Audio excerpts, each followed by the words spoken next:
Ooh, we're going live. He's a starman. He's a star.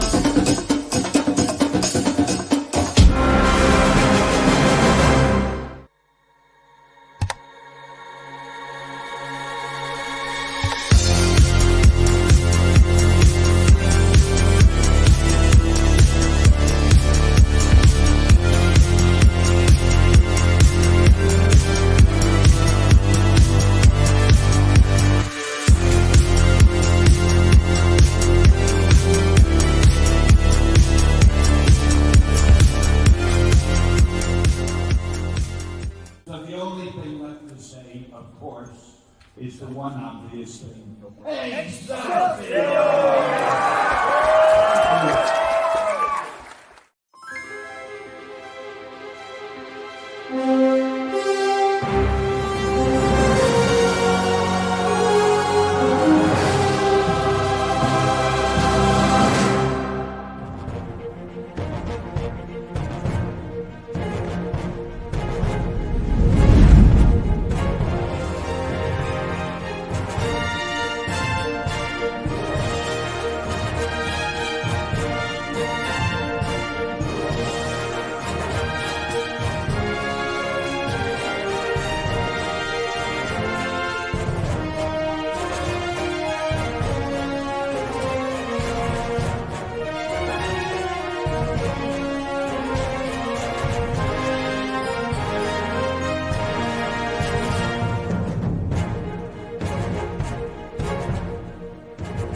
Hey, happy Tuesday, everybody. You are watching Splash Pages. My name is Leo. I'm the monkey behind the keyboard here.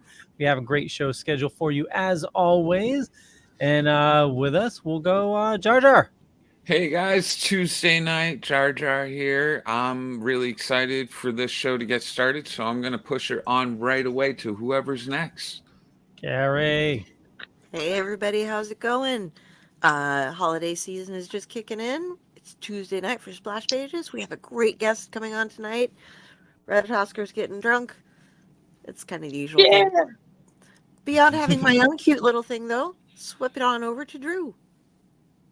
Hello, everyone. I'm Drew, and this is a capybara wearing my goggles because I thought you wanted to see something really cute instead of my face.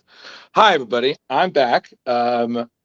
I was at a lookalike contest, but unfortunately, the judge is the real deal, and he was so impressed by my costume, we got him to come onto the show. You might know him from a ton of work that he's done. As he said before the show, his gallery is pretty full, but he's still a pretty great guy to talk to and whatnot. I know because I've seen this. Everybody, artist extraordinaire, the one, the only, Tony Harris. Everyone, Woo! yeah. Everybody jazz hands. Oh wait, what? I was the only one doing the jazz. Oh, I'm sorry. I was doing it. God damn it, Jar! You embarrassed me in front of our guest. Oh, hi everybody. We're Sorry. starting off good. Yep. Mr. Sorry Harris, for everyone. welcome to the show. Hey, Tony. Thank you. Yeah, man. Happy to be here. Yeah, absolutely. So it was funny, as I was saying before the show, before you're like, wait, are we alive? I swear, every time I'm sorting my books, because I can never have them organized, I always find something new that you did, some cover or something. I was like, well, it's time to give Tony Harris more of my money.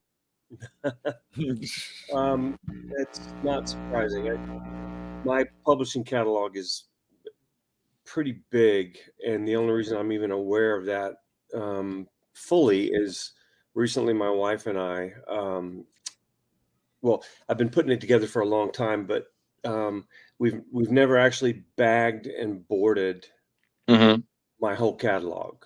Wow. But after I had my first two children, I decided to start saving 2 copies of everything I get published. 3 actually, one for the library and then one for each each of my kids. Okay. Started that, did that for years, and then had my third That's kid. like really smart. Well, yeah, I figured, leave it to them. They can do what they want with it. Use it at the bottom of bird cages, or sell it, whatever the fuck they want. Oh, Right. can I curse on here? Oh yeah, Oh, absolutely. Go. you just Yo, did. So yeah, absolutely. Go on, buddy. Just shit, balls, cock, fuck. No, don't care. Go. So we had, I had a lot of that stuff, but then after my third child was born, then I had to start going back and actively trying to find that stuff. Because when I was doing these series over the years, you get comps sent to you. Right. Like when I was on a monthly, Starman and Machina, they'd send me 25 copies of every issue. Wow. So it's not difficult to, just save a couple of those back or whatever.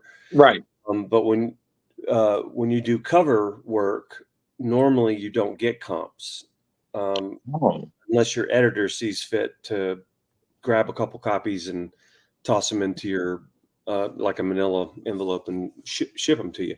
And a lot of editors over the years have been really great about that. Some don't. And then like if you do trading cards, sometimes you get comps, sometimes you don't. Right. If you do pinups, most of the time you don't. If you have one image that's a variant cover that's in a hardcover collection, you're definitely not getting comps of that. Right. But DC's been really great about if there's like a foreign edition of Starman or Ex Machina or something, they make sure that I get multiple copies of that, and they'll sweet. It's not in their contract to do that with me, but the guys there are super nice, and they make sure I get stuff like that. So we've decided to take all these comics that I've been saving for 30 years, and actually it's 35 now. And actually, before they get dog-eared and screwed up, put them together. And that's one of my kids right there. Sorry. It's all good. I'm going to text her while we're talking. It's all good. Put them all together and bag them and board them and organize them and put them into long boxes. And so we've started doing that recently, and it's a lot more Herculean task than I thought it was. Oh yeah, man. Comic books is no young man's or old man's hobby, I guess. It's a hard one. Old man's hobby now? It is an old man's hobby, but What, like the youngsters aren't reading comics anymore? Or what are you? Oh no way, man. No. Kids, I've been trying to push comics on kids for decades. But I beg to differ. Yeah. Oh really? My kids aren't reading them. I've tried to push them onto them and be like, hey man, there's stuff out there for everybody and you got to find it. But yeah, Jar, get weird. I'm pleased as punch to say that almost every convention that I do, I meet new Starman fans, and I mean teenagers. Absolutely. Yeah, and I'm floored by it. That's dope. And that is a testament to DC keeping the book in print for 30 years. I mean, there's been a few times, I think, and currently it's one of those times where it's out of print.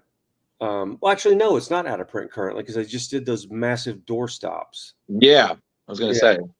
But for a while, it was out of print. Yeah. But yeah, I meet brand new fans that have never read the series before all the time at shows. And I'm talking about teenagers, like 15, 16, 17-year-old kids, and they're going out and buying the singles. They're hunting down the singles. Yep. Awesome.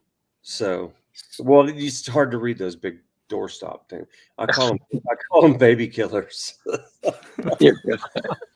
But no, and Antonio, I totally agree because that's how I started. Like I first got introduced to Starman by reading the Hellboy Batman Starman crossover. And that was like way into it. And that's because I was a Hellboy fan and I was a completionist. I was like, I want to have all these internet. So I read this and I was like, this guy is really fucking cool. Like who the hell is this? And I looked it up and I started like finding, back issues, and I just kind of hunted that for a couple of years until I've had everything, and I was like, oh, this is great. And then the fateful day I found out you and James were at the same con, I was like, perfect. What was that? It was 2016. Was it Heroes Con? That was it was New Jersey Comic no, it was New Jersey Comic Expo. Okay, that's nice. Back, Heroes Con Charlotte. right. Yeah, and it for those that know is that I not only brought them everything I had, but I even organized a group of Starman people to surprise James and Tony, and it was just the best. I barely slept. I didn't eat or drink anything.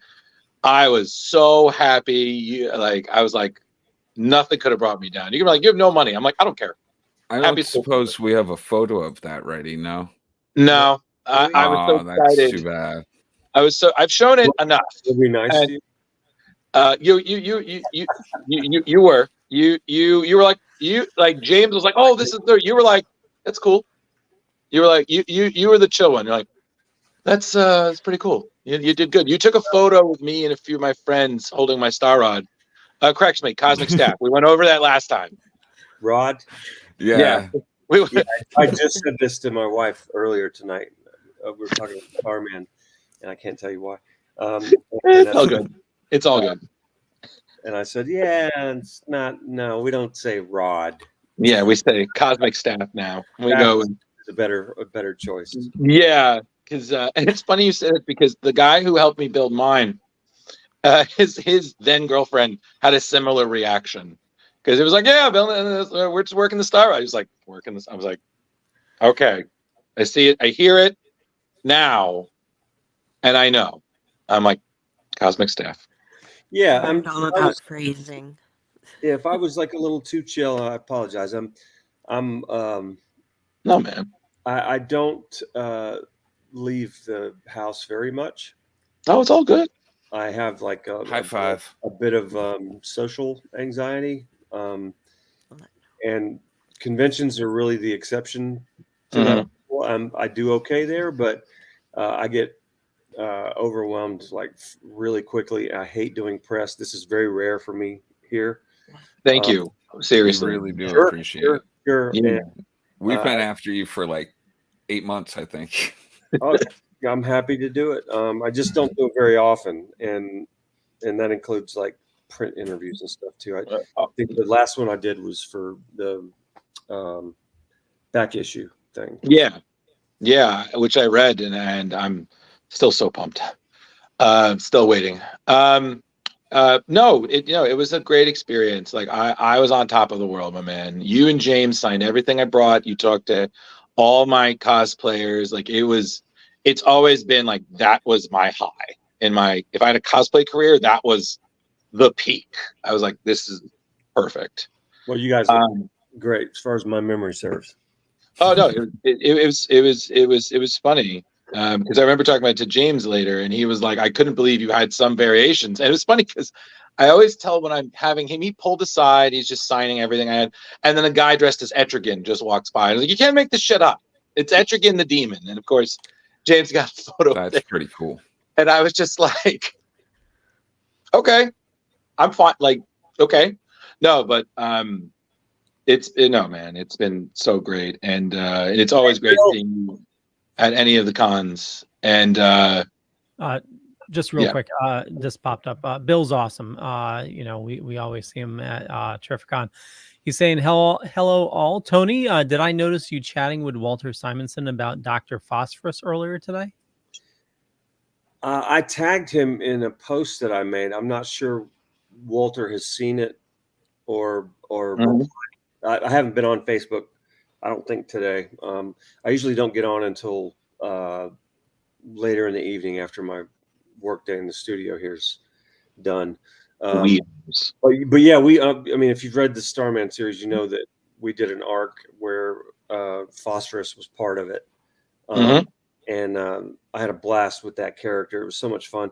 And then I saw somebody else posted, it just came up in my feed randomly that Walter co-created that character. And up until yesterday, I had no fucking idea that one of my heroes, Walter, co-created that character, and he and I talk a lot on Facebook and stuff. And that's awesome. I made a point of posting and tagging him, and saying, you know, it was awesome using that character and everything. So yeah, he may have replied to me. I'm not sure. Walter's really great about chiming in and stuff. So. Yeah. No, I mean, yeah. I have no words. Someone else talk. I feel like I could talk this whole time. I'm amazed that it isn't branded in your mind, having met Drew and a Starman crew it at a is. con, because I was gonna say Drew in con mode alone is insane, but Drew in con mode he's a force to with reckon with. heroes Yeah. is just like. And plus, I did the interview with him at Terrificon. I think it was Terrificon, wasn't it? Yeah. Yeah. And I've seen your group at least twice in costume, I think. Yeah, So, totally. Yeah, Drew's old news.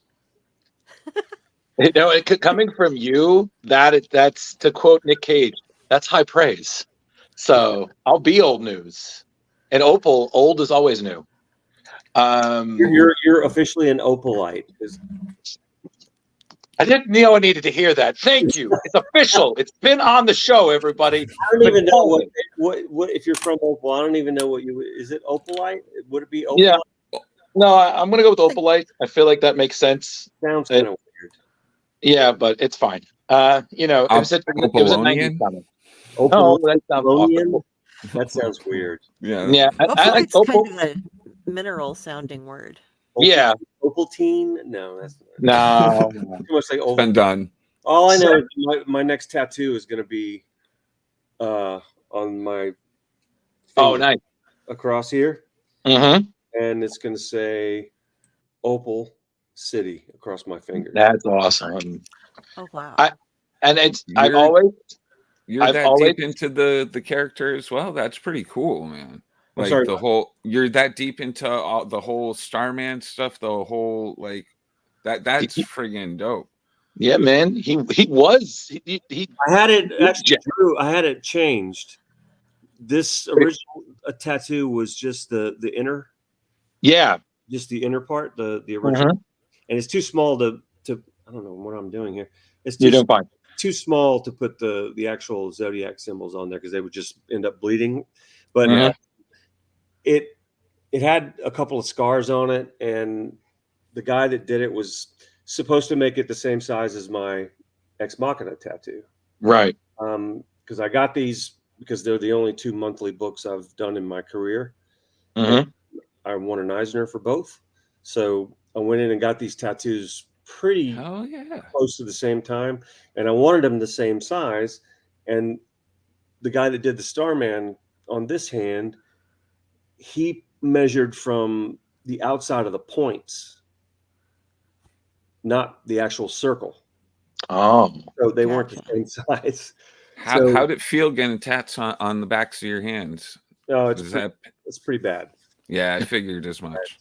Yeah, because it's basically you're going straight to bone here. Yeah. Your skin's really thin. There's almost no muscle tissue at all there. So you can feel it, especially when you get up around your knuckles and around your wrist area where I got this stuff done. Right. When the needle hits bone like that, you can literally feel it. Oh yeah. In your skeleton. It's I got a chest one done, and right on the sternum, it's just like, God damn. Yeah, it's pretty bad. And then, so recently I met another Starman fan. His name's Scott Prather. He's an amazing tattoo artist, and he has become my tattoo artist and my wife's as well. And so Scott came in and actually repaired the tattoo for me.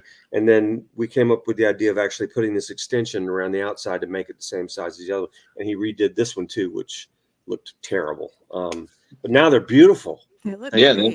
Thanks to Scott. You hold color really well. Yeah. Yeah. When I have tattoo butter on them, they look even better. And Okay, I have an obsession with letters lately. Are you gonna have somebody who's a letterer that's worked on one of the comics do the stencils for your knuckle ones? The No, Opal City? Scott's going to do it. Oh, Okay. okay. Yeah, he's the only guy that tattoos me now. So I skipped around, had very difficult time finding somebody I trusted for a long time, and we found Scott, and he is just amazing. And Mhm. the first time we worked with him, he actually came here Okay. to our place and tattooed me in where is it? Can you see that? Yeah. The big barber chair there. Oh yeah. Mm. Yeah, and tattooed my wife there too.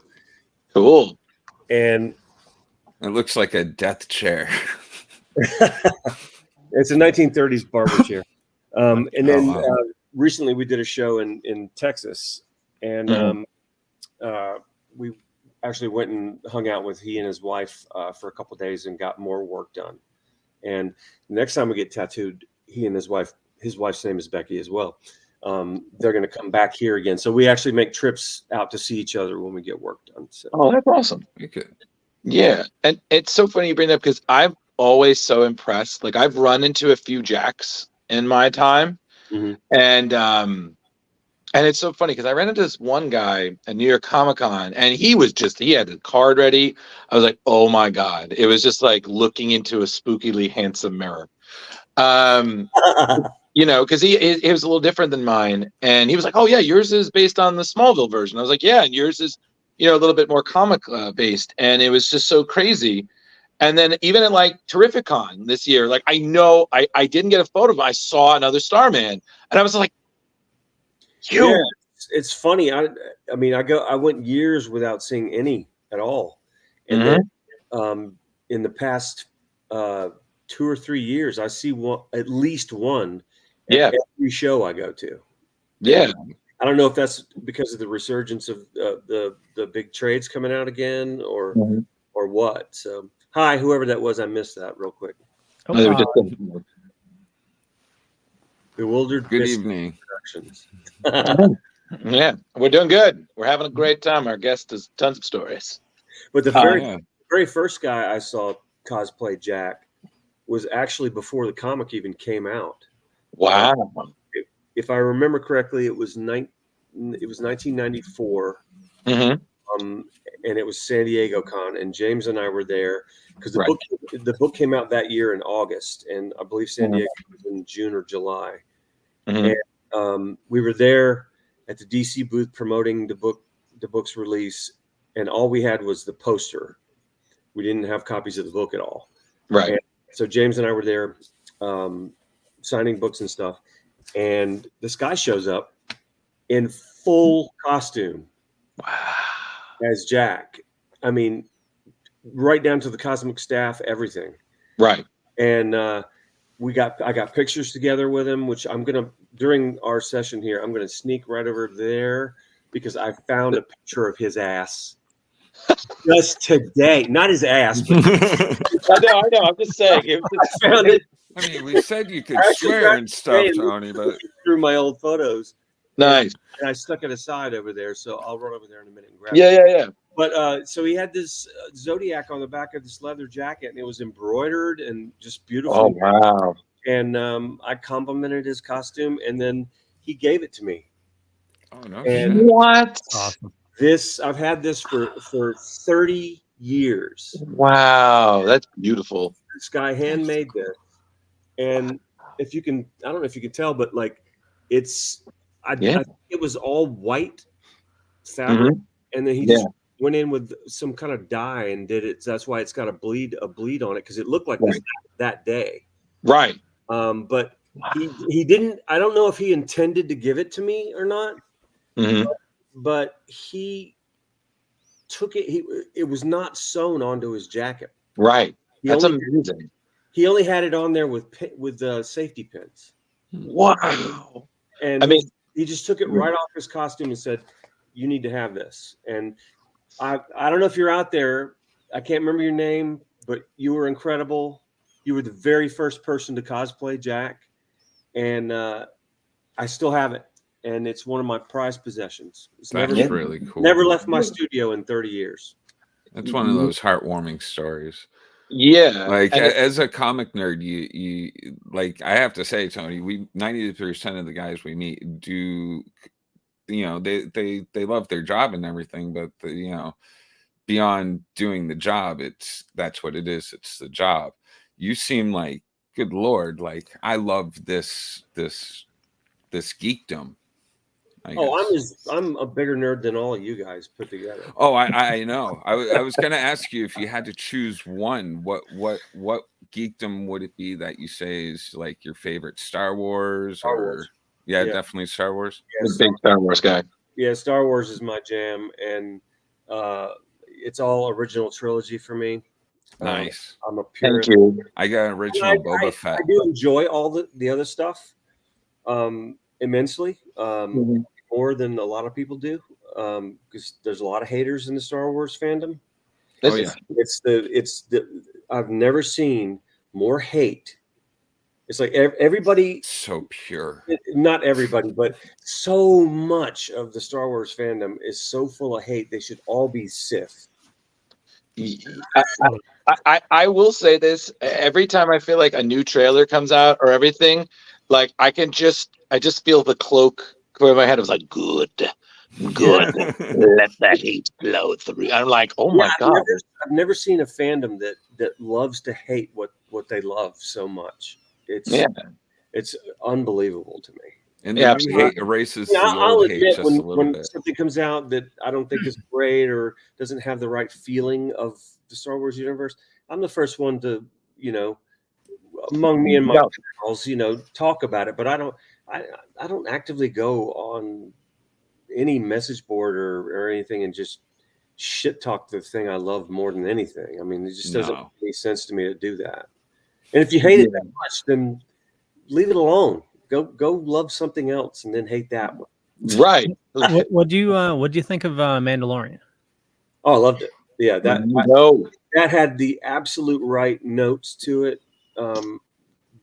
That when you watch it, you get that feeling that you got from the original trilogy. You're never going to be able to touch the magic that original trilogy. It was like lightning in a bottle, and I'm one of the guys that believes that Star Wars was a fucking fluke. That movie did not happen on purpose. No. Right. I think a bunch of stuff came together at the right time with the right people involved and the right designers involved. And I think, George, it was a fluke. It shouldn't have worked. Right. And the reason it worked is because it was a fluke. Right. And they had set designers and everybody come in that one of the guys came in, I can't remember his name now, but he went to George one day and said, "Hey man, I've got a line on a buttload of truckloads of World War II militaria. And I think we can use a bunch of this stuff to trick out the universe with it and give it that sort of used look, right?" Right.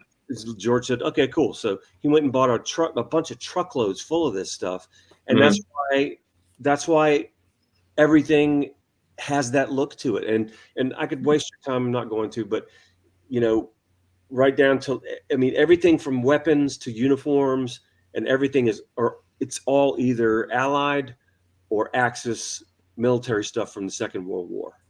And it's all based on real stuff. Yeah, even the Stormtrooper blasters are Sterling machine guns from the Second World War, British Sterlings. And if you watch the movie very closely, when Stormtroopers and our heroes are using them in the film, they're actually firing blanks. That's why the sets get filled up with smoke so quick, and you can actually see the recoil from these guys when they're firing. I don't know how they managed to hide the shell casings flying, but you don't see them. That's crazy. I did not know that. I didn't either. Firing blanks. Yeah. Leo, all those weapons, and like Han's blaster is a Mauser, a German Mauser, and all of those weapons were actually made by gunsmiths, a really famous gunsmith. And again, I can't remember his name. that company's name at this point. Somebody chime in if you know. Do it now. That's my big jam, and I think The Mandalorian definitely hit the right notes. But a lot of folks are not going to agree with me on this one. But my favorite thing to date, Ahsoka was amazing. It was so incredible. But my favorite thing to date, aside from the original trilogy, was actually Andor. Nice. You know, me and Leo are next to you on that. Like, I don't know if it's my favorite thing, but it was really good. People complained about the pacing and how slow it was, and the payoff wasn't blah blah whatever. But I really felt like I was invested in that story. It was it was actual real world building, like I felt Star Wars. Totally. Yeah, it was definitely a slow burn. And it grew on you. Like in the beginning, like I was just watching it because it was Star Wars, but yeah, like halfway through it just clicked, and I was like, oh, this is awesome. Yeah. It felt like world building. Now continue that conversation. I'll be back in just a second. Sure. So you know what, guys, you're rocking it. Thank you. So let me ask you guys something, because I know I brought up Starman more than I think I might bring up Starman as much as I bring up Hitman, which is another needy Starman, and of course I haven't noticed. Yeah, I hate you so much. I don't, but I do. So I have to ask you guys, what was your first? What did you guys think of? Let's start. We have Tony here. What did you guys think of Starman? The first 5 or so issues. Well, as I told you, I was ready for really weird stuff right off the bat, and I didn't get really weird stuff. I got a decent story that went into, and then as you told me to read issue 4 and 5, that's where not only weird stuff but heartwarming stuff came into. Like when Jack meets his dead brother, like that was so cool. Like I loved it. I warmed in the heart, and I was just like, oh, this is really like more than I was ready for. I actually started reading more of the issues because of it. Those were called Talking with David. And those were actually my favorite issues of the series. And cool. My favorite issue of the entire series that I drew was actually issue 39, when Jack and David have dinner with the JSA. Yes. Yeah, that's holy shit! It's so good. And that was also headshot month at DC, so you got a big giant headshot of Jack on the front. Yep. And so that was James's idea, to do this like once a year visit with his brother, and then I came up with the idea of actually having it reverse everything. So Jack and everything that he thinks is real goes into a ghost, like black and white state. Right.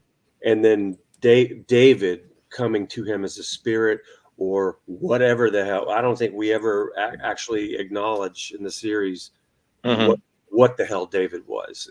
If it was an actual spirit or what. But I just thought it was cool that because we only did it once a year, that David be in color, and I'd never seen anything done like that, like flipping it on its heel like that. And I was going to ask you what was up with my that. Colorist Greg was into it. He was like, because the color process back then was pre-digital, right? They were still doing separations and everything the old way, right? So I had to have a conversation with my colorist, Greg Wright, amazing guy, about that idea, to see if it was actually feasible. Because it sounds, you just do it in black and white. It wasn't that easy back then. There was a process that he had to go. He'd have to explain it to you. I'm not, super savvy about that process.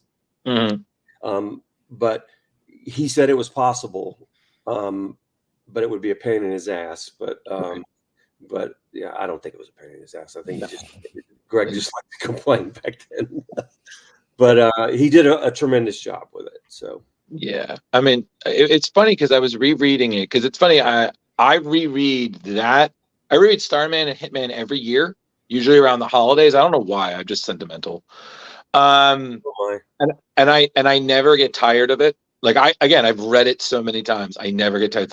It's like how the British kids like to read ghost stories in Christmas. Like I just, That's probably the most frequent question I get asked is when people ask for a commission or something, or they bring Right. books for me to sign at shows. They're like, "Don't." I'm sure you get sick of the Starman thing.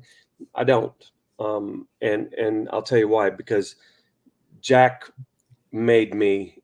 I made Jack, and Jack made me. Right. Hey, Jeff. Yep. He also reads Starman yearly, I think is what he said. Yeah. But no, I never get tired of Jack. I never get tired of drawing Jack because I owe my career to that character in that book. So Yeah. And it's funny because this is one of the few costumes I did that was so obscure, and I'll just walk around and no one knows who I am. But if I meet somebody who knows exactly who I am, and it just makes my day. Like I could walk around like New York Comic Con, no one can know who I am, but one person, and I'm just like, thanks, man. It's just, it's also nice to wear a costume that I could go out and I could just be like, no one knows who I am. Yeah, exactly. You don't have to take your costume off. Yeah, exactly. Like I'll just walk and it's funny you say it because this is actually my high school jacket that I've had since 2003, and I didn't want to get rid of it, so I just had my friend paint the zodiac symbol on the back of it. I was like, listen, I'm not getting rid of this thing, so I'm just going to make this forever, and I've been rocking it ever since. And I'm just I actually lost the jacket. I got a couple photographs I'm going to share with you guys. I posted these online recently, but this is a photograph. Yeah, I saw that. Oh, wow. One of the ones that I shot back when I was doing the series. Oh my God, that looks. Yeah, I saw that. A little blurry, but still you. But I think that was that would have been about late '95 or early '96. But that's the jacket. That's the actual jacket. Wow. And I don't have it anymore. Mm-hmm. I've lost it in moving over the years and whatnot. And so I'm currently trying to find a replacement. Just looking through vintage sites and when I travel to different cities, trying to go into like secondhand clothing stores, and hopefully if I get lucky, I'll come across the exact coat. It's very unlikely unless somebody that follows my work sees one and is like, oh shit, but I don't recall the brand. I know I bought it brand new back then when I bought it, with the express purpose of using it for the series. But hopefully I'll get lucky and I'll find one. But I found that picture of the very first Jack Knight cosplay guy. This is him. Oh, nice. Wow, that's crazy. Look at him. If you're that guy, get a hold of us. Yeah, if you're that guy, and I've got pictures in the same Foot Locker over there of him like with his back turned, but right. I'm not going to go mess with that right now. But yeah. I showed you the patch. But yeah, he was super awesome. The book's not even out yet. All they had was like preview posters at the booth for us to sign for people. And the internet wasn't really a thing either. So the only preview he would have seen at all would have been something he had seen at LCS a comic shop. Yeah. I was so crazy. Speaking of that, I had you sign. I found one and I bought it. It was like a preview, but it was in black and white. Yeah, and I was like, did we have the conversation about bootlegs? Yes. Did we? Yeah, because that was somebody else. Because I recently had a conversation. I couldn't recall if it was with you, Drew, but there are two versions floating on the market right now. Okay. Of those previews that DC put out in '94. Right. And there are bootlegs, and you got to know what you're looking at to tell the difference. And I'm trying to remember. Okay, so the bootlegs are a slightly different color. If I remember, the covers are orange, Yeah, I think the one I think I have is a bootleg because mine covers orange. Yeah, and the binding process on it. No. The bootleg is orange as well, I believe. Oh, But the binding process on bootlegs is modern, oh, and the binding process they used in 1994 right. dates an original one from that period. Okay, And its ink is a little bit lighter on the older, okay. and the new ones look like brand new, like laser prints or something. Yeah, mine was older because it was. I think remember the vintage. texture. Yeah, So yours is vintage. yeah, so I mean, trust me, when I paid for it, it better be. But that's what I'm saying. Buyer beware. If you're a collector and you're looking to own one of those, be careful and look at the binding. Okay. And I can't tell you without going over there and getting mine. Right. It's all exactly what the binding looks like, but look at it carefully and make sure it's a binding that would have been used back in 1994. Oh, I totally will. Thanks for the heads up. So, so back to Starman. I did have one question because, again, reading it for the upteenth billion time, still love it. You know, you did this back in the 90s. You know, that, like you said, was a series that really made you. You know, looking back on it, because I remember when I saw you one time, someone had commissioned you to do like Jack if he was now, like it was a 21st century Jack, and you post that image and it looks amazing. Looking back on it, if you were to do the book again, like if someone had you like do a like as now, is there anything you would change? Well, I think I have it handy, actually, that image. And if I remember correctly, the gentleman's name that I did that for, his name is Mitchell Coleman. If you're watching this later, Mitch, howdy. Mitch came up to me, and I believe it was at Terrificon I went a couple years ago. And his comment to me was, I want to get a Starman commission, but can you do Jack as if, here it is, as if you were launching the book in 2022? Right. And it didn't come out in the 90s, but if it was coming out now and you were trying to appeal to the younger audience now, what would Jack look like? And that's it's difficult. Can I email this to one of you guys and you can pop it up on the screen? Is that possible? Yeah, totally. Yeah. You, Leo? Yep. So Leo. One sec. Yep. Everybody out there in internet land, put your fingers in your ears. So Leo at Leo Pond, POND, like the water source.com. Okay, it's coming your way. Okay. And while we wait for that, just wanted to back up a little bit. Bill was saying, really enjoying your Just Society prints and covers. Was the last time you drew them to Liberty Files? Yes. And actually, the most recent one that I did, my fourth one, was the Jeff Johns JSA. Because I'm doing, for those of you who don't know, I'm doing 5 JSA covers that are going to be 8 through 7 or 8 through 12. And the editor and I came up with the idea of doing legacy covers. Yes. So starting with my first one, each one having a title. And so starting with the first one, the title was incorporated into the art. So we started with All Star, and then we went to a second Golden Age cover with women, all women on the front. And then the men took a back seat. And then we went to the 70s iteration and then the 90s iteration. And on that one, I have Jack Knight right out front. Oh, yeah. He's prominently like jumping, doing a big kick and he's got the cosmic rod or staff. Sorry. So, yeah, that's the first time on that cover that I have drawn Jack Knight for publication since I left the series. Yeah. At issue 45. So yeah. That staff, I got in a lot of trouble over because I had not read Starman before, Yeah. even though Drew is a huge fan. He's been easing me into I have very weird niche comic knowledge where it's like I read all of this and nothing of anything else kind of Mhm. stuff.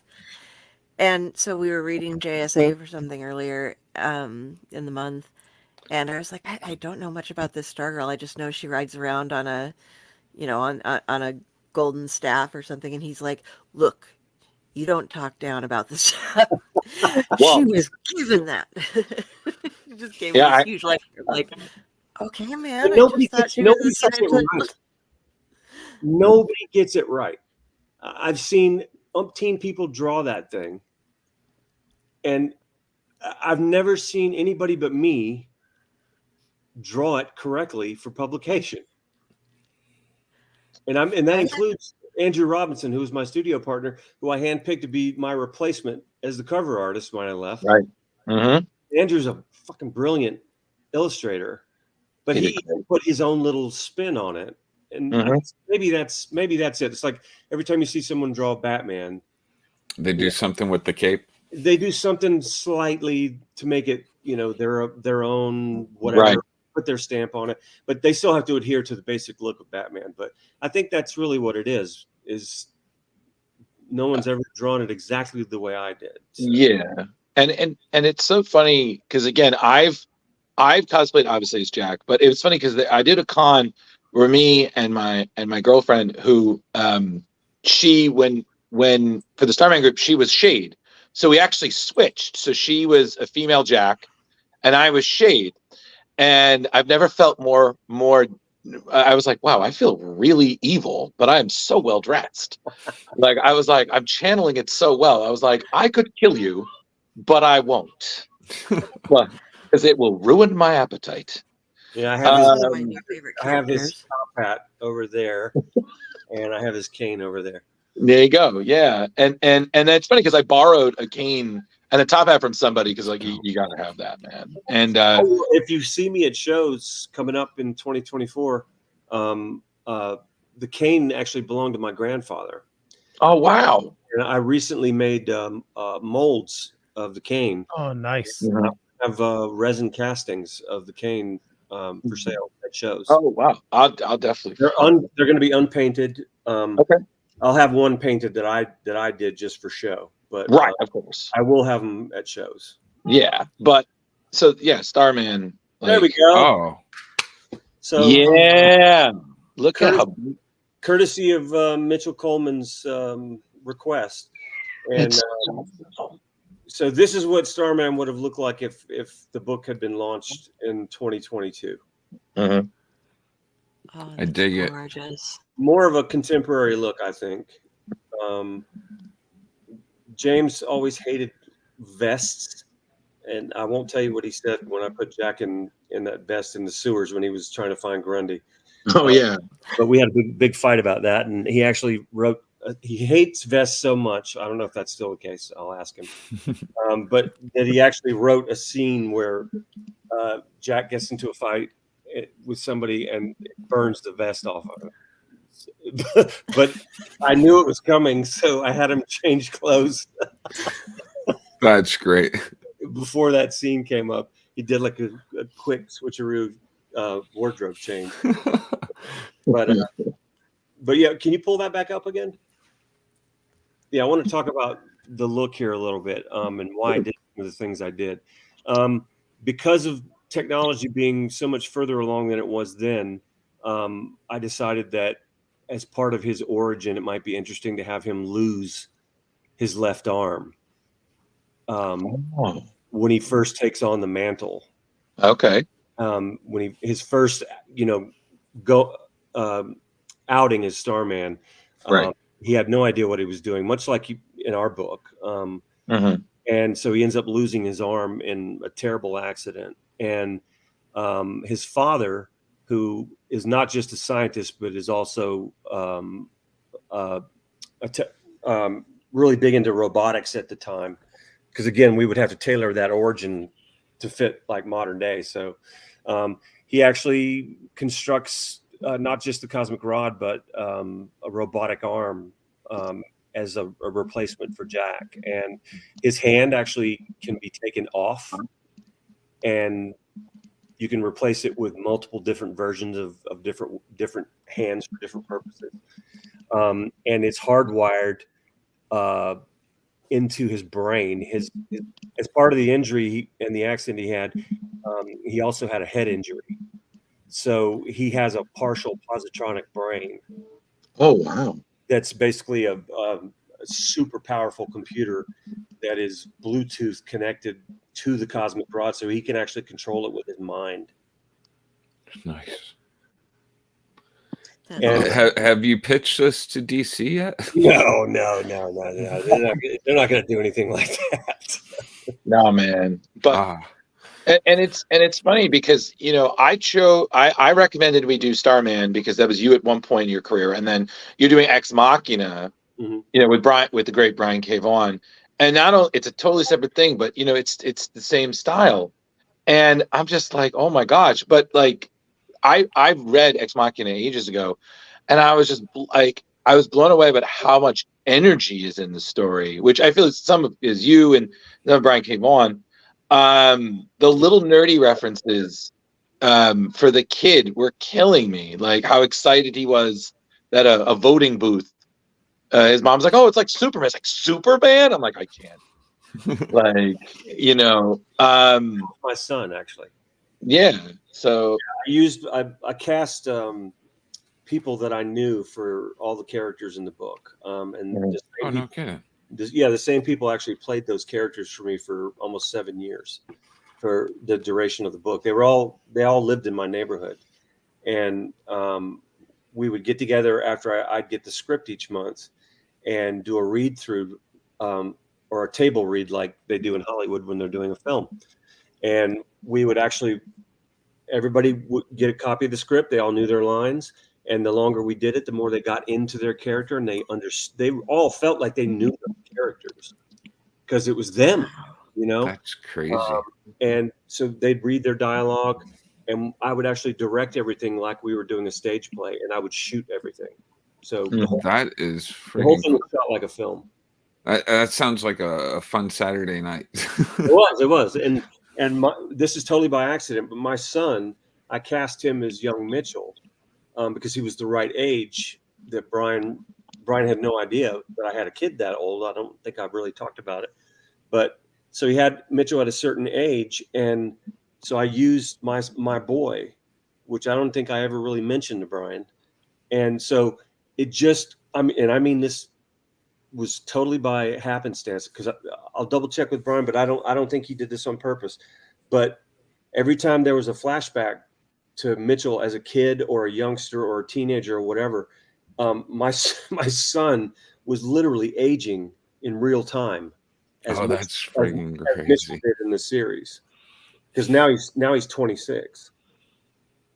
That's pretty freaking cool. Do you have a spare room? So living with you just sounds like the best thing ever, or being in your neighborhood, just like not.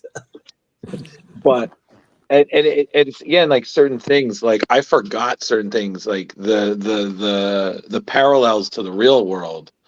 Like when you find, that stuff was kind of deep. Hard. Yeah, I again, everyone, we're not going to spoil for you, because if you haven't read these books, please go read them. Yeah, well, Brian actually, I'm not going to say he's a Swami or fortune teller, but some of the stuff he wrote in that series felt like it was ripped from the headlines. Right. And it wasn't. It was him writing. Mm-hmm. And some of the stuff was topical that because he's a New Yorker. He lived there for many years. And so, he was very much into local politics and very much interested in what was going on with the city. So he kept up with that stuff. So yeah, some of it was topical, but a lot of it was just Brian writing, from his heart. And it ended up being stuff that actually did happen. Like the gay marriage thing that we did in the series. And I mean, that predated a lot of that stuff being dealt with in comics at all. Yeah. And I'm not trying to steal anybody's thunder, but we actually got a GLAAD Award nomination that year for that storyline. We didn't win, I don't believe, but yeah, it was recognized. And you know, all that kind of stuff. We dealt with a lot of racial issues in the book. The gay marriage thing was a big thing in our series. We had like major characters that weren't just throwaway characters in the series.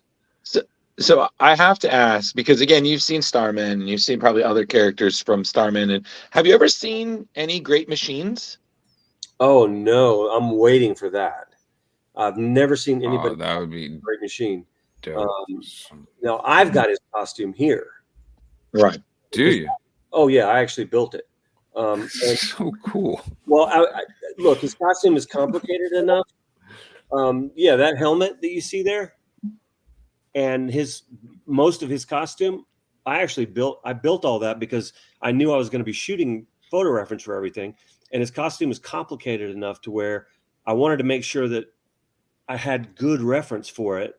And God damn it, wouldn't you know it, my helmet is actually downstairs right now in my house because the promoter for the CCXP convention in Brazil, his name is Vaughan. I'm building the Great Machine's helmet for him as a gift. Oh, nice. And because he wants to cosplay the Great Machine next year at the show. He does a costume every year, but I do have part of the costume. Hold on. Drew, great choice. You're welcome. Just living life. Just like, You know. Okay, guys, here you go. This is what I have up here with me. Wow. Yeah. Dude, that is dope. Awesome. So this is like the chest armor and harness that he wore, with bullet holes in it and all kinds of stuff.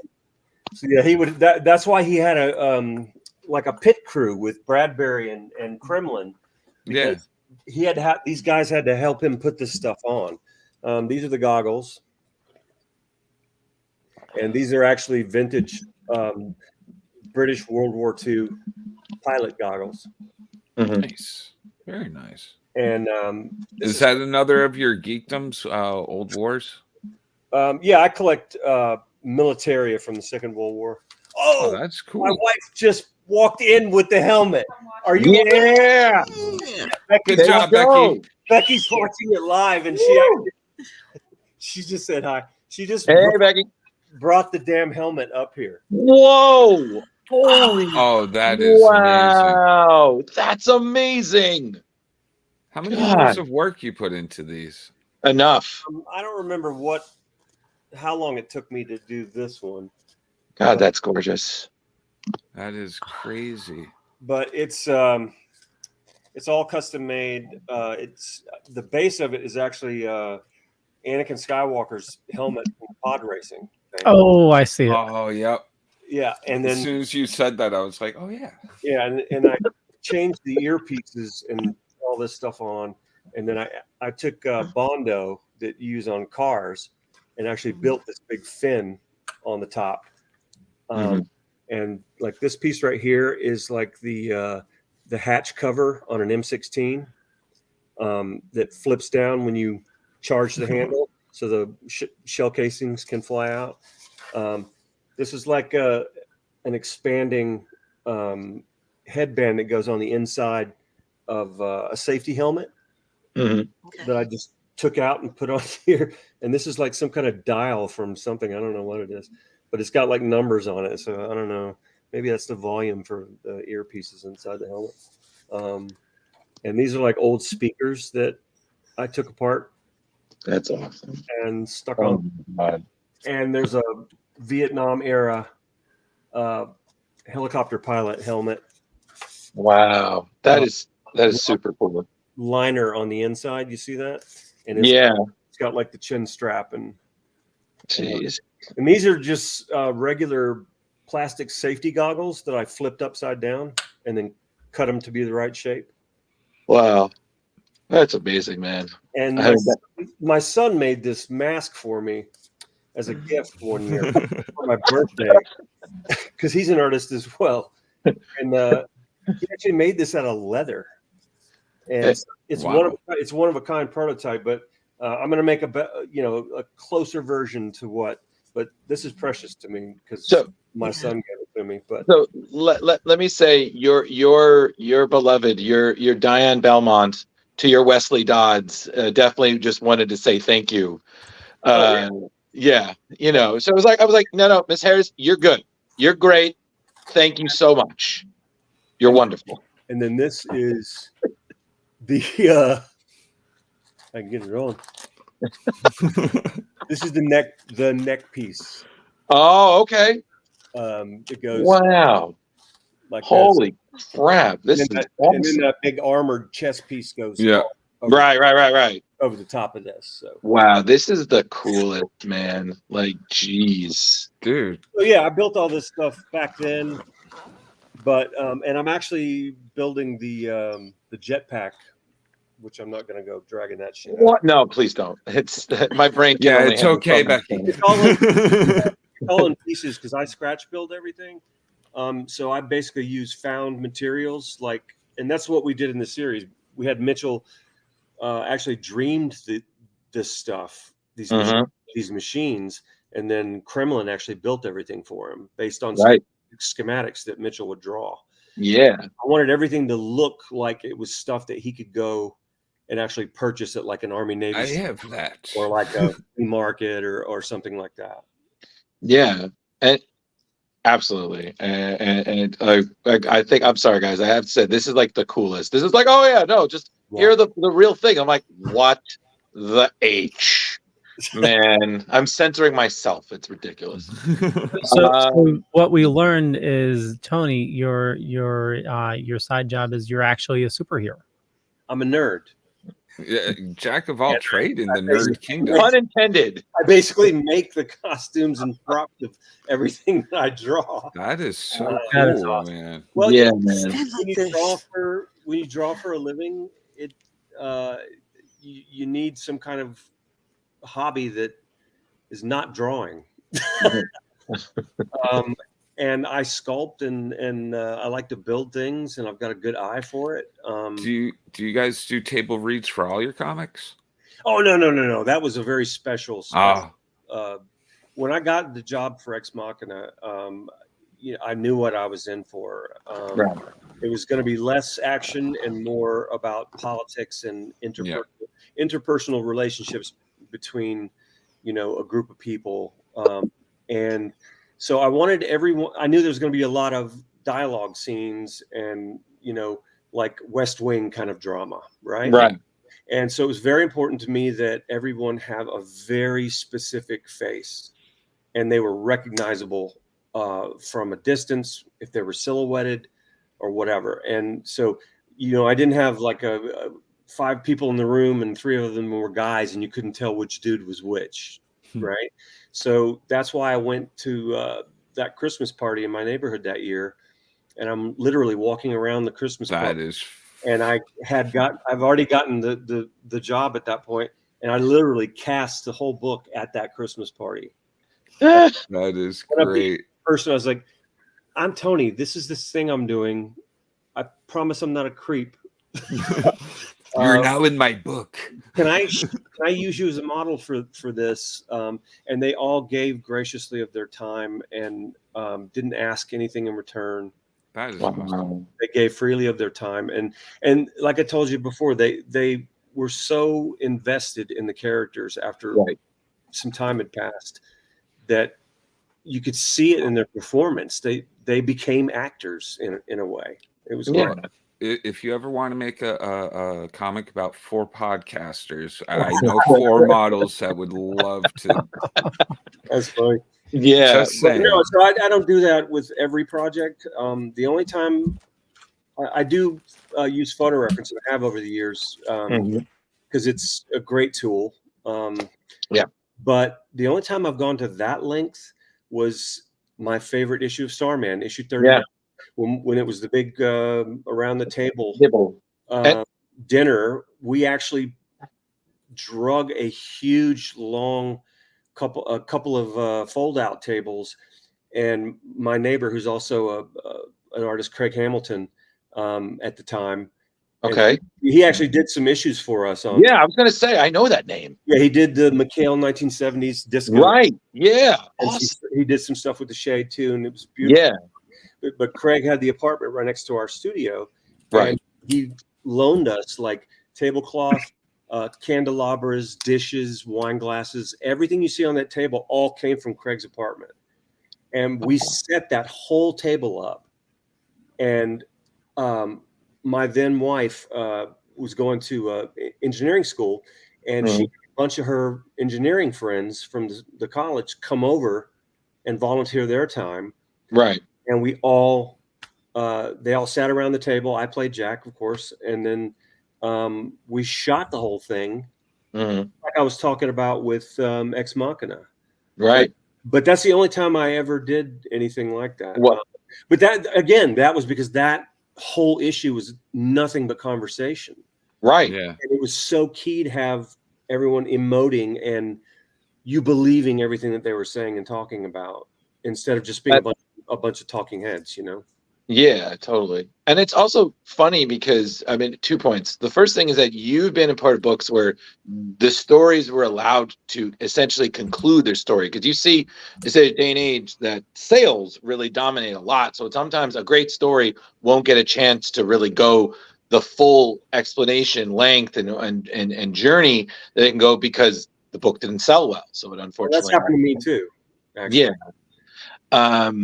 So like Starman got to see it started and it got to end on a note that worked.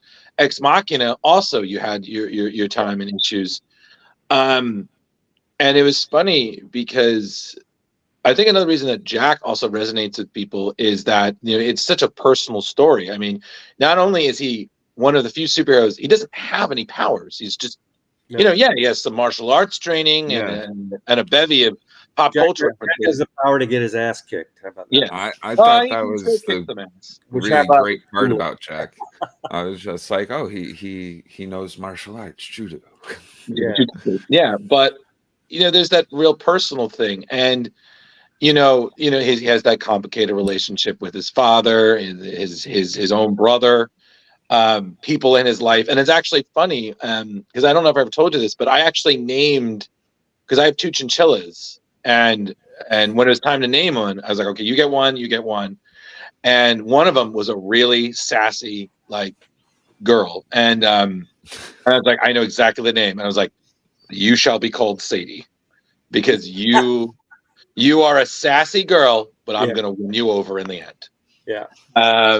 And it's so funny because we're like, oh yeah, this is because hers was named Megamine, which is an anime term for goddess. And she's like, oh, this is Megamine and Sadie. And everyone always goes, I know which one Drew named.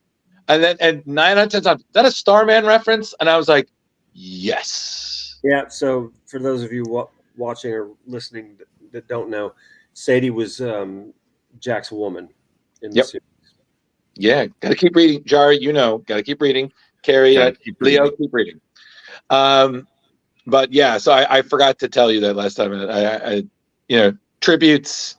You and James, your series is just that's on. There's always something there to remind me. I'm like, yep, little flashes of opal every day.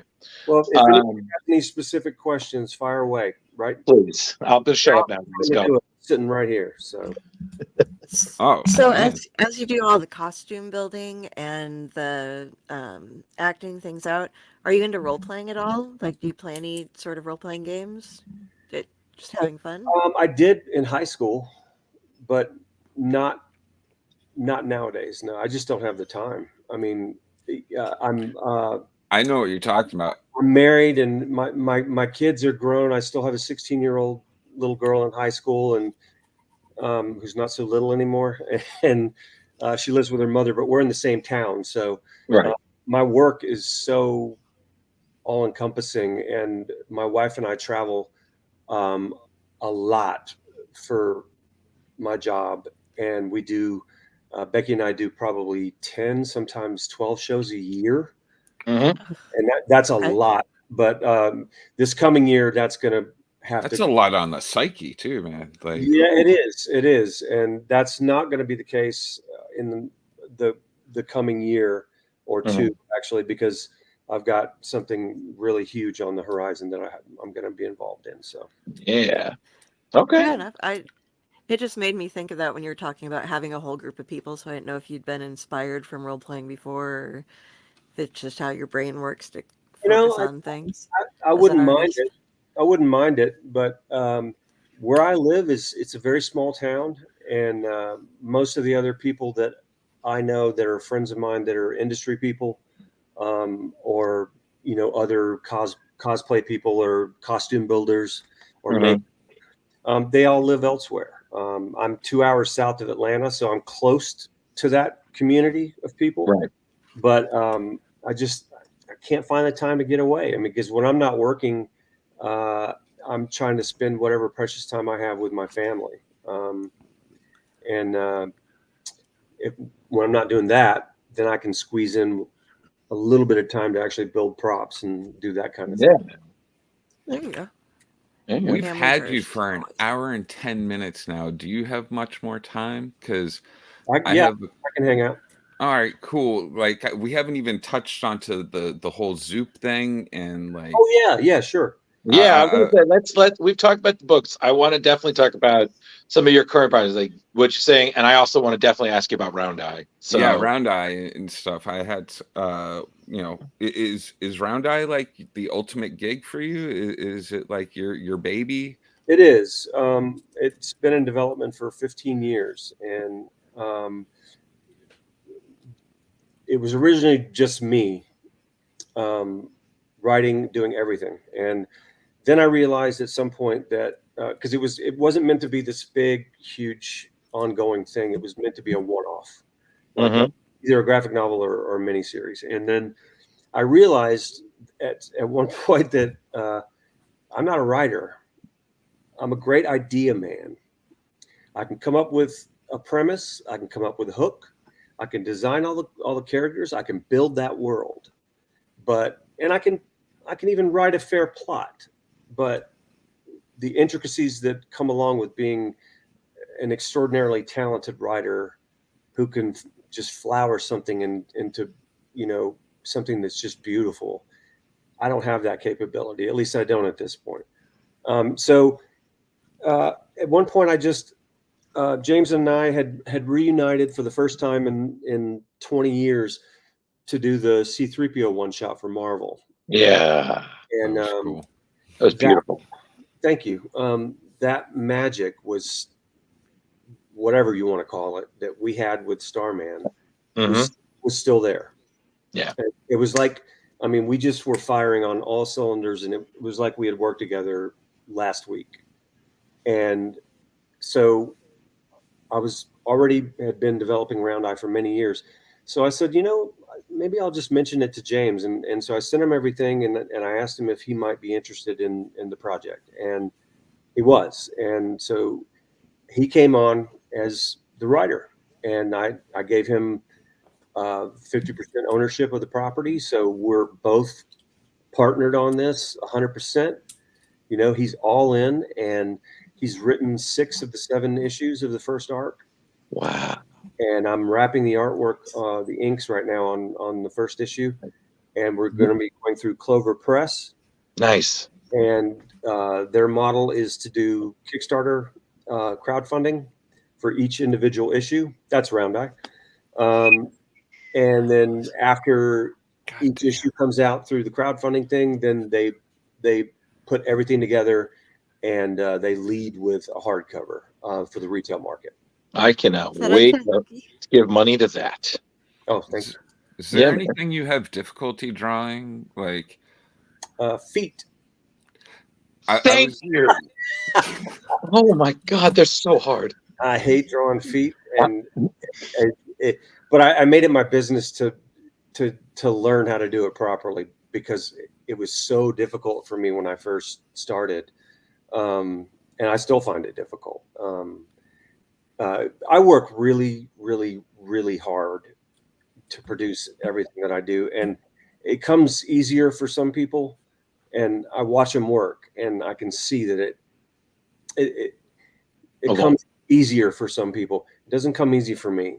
I struggle with every single piece that I do really, it's very, very hard. And it looks beautiful. I destroy a lot of what.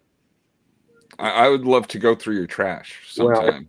I think maybe I'm cured of that. My wife, Becky's incredible, and yes, she is. She's got a really great eye, artistic, yeah. And I think she might have cured me of tearing things up and throwing them in the garbage, because I was working on a Boris Karloff Frankenstein painting a while back. And she happened to walk into the studio, and I was literally about to pull it off the drawing table and just tear it up. I was so frustrated with it. I just couldn't stand to look at it. And she was like, "What are you doing?" And I'm like, "I'm getting this piece of shit out of here. I'm done." And she goes, "You're not throwing that away." And I was like, "Well, I don't know what to do." And she's like, "Well, it's mine. You can't have it. It belongs to me now. So sign it, and I'll just hang it and frame it and put it up in the bedroom." I was like, "I don't want to look at that damn thing every day." But I said, "I'm not going to sign it, because I don't sign anything until it's finished." And I said, "So I'll write an inscription on the back to you," which I did. And it does hang above our bed in the bedroom. She loves the painting. And actually, when some time passed and I sat with it, it's not the monstrosity that I thought it was. No pun intended. Thank you. But I do allow myself to live with pieces a little bit longer than I'm allowed to with deadlines and publishing. Right. And before I make any kind of final judgment on something and what kind of life it's going to have beyond the drawing board. And it's saved a lot of art that I would have just discarded and gotten rid of. But it's hard for me to look back at old work, because I'm always trying to improve as an artist, and I hope that I do. So the old stuff is tough to look at, especially something that's 30 years old like Starman. Yeah, people seem to like it though, so I don't know. Yeah, man. We're always our own worst critic. Let's just yeah. And if you're not improving at something like my work, what's the point? If I just get to a certain point and I'm like, yeah, that looks great. That's it. That's the thing. I've done it. That's the one. Then you're in trouble if you start thinking like that. So I'm always trying to learn something new with each new piece and just get better and better. I've always heard, I do some creative work, but it's like corporate side, so it's like all dull stuff. But it's hating your own stuff. It's looking back on older pieces of art and whatnot, it shows growth. That's what I've always been told. It shows that you've grown past that part. That's why it's very difficult for me when I see an artist or whatever online and they start this Rudy Tootin' of their own horn. And it's one thing if someone else about your work says something very, very flattering or says it's amazing or it's incredible or whatever.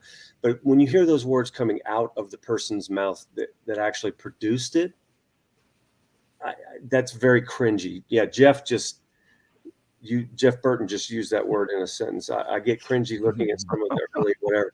Okay. Yeah, when it's cringy when you see somebody else actually say that about their own stuff. Right. You can be proud of something without going, "What I did was incredible." No. Maybe don't say that out loud, dude. No. I used to work in an office with somebody like that, and like he'd work, like a full week on a project, and then at the end, he'd be boasting about it. It's the best thing ever, and it's. I mean, the guy was good, but it's you don't say that. No, and it's funny because I'm just as critical. Like I'm a self-taught artist myself. And when I'm drawing for my friends and I have like a vision, like idea, I'm like, okay, cool. I can just look for something and bam.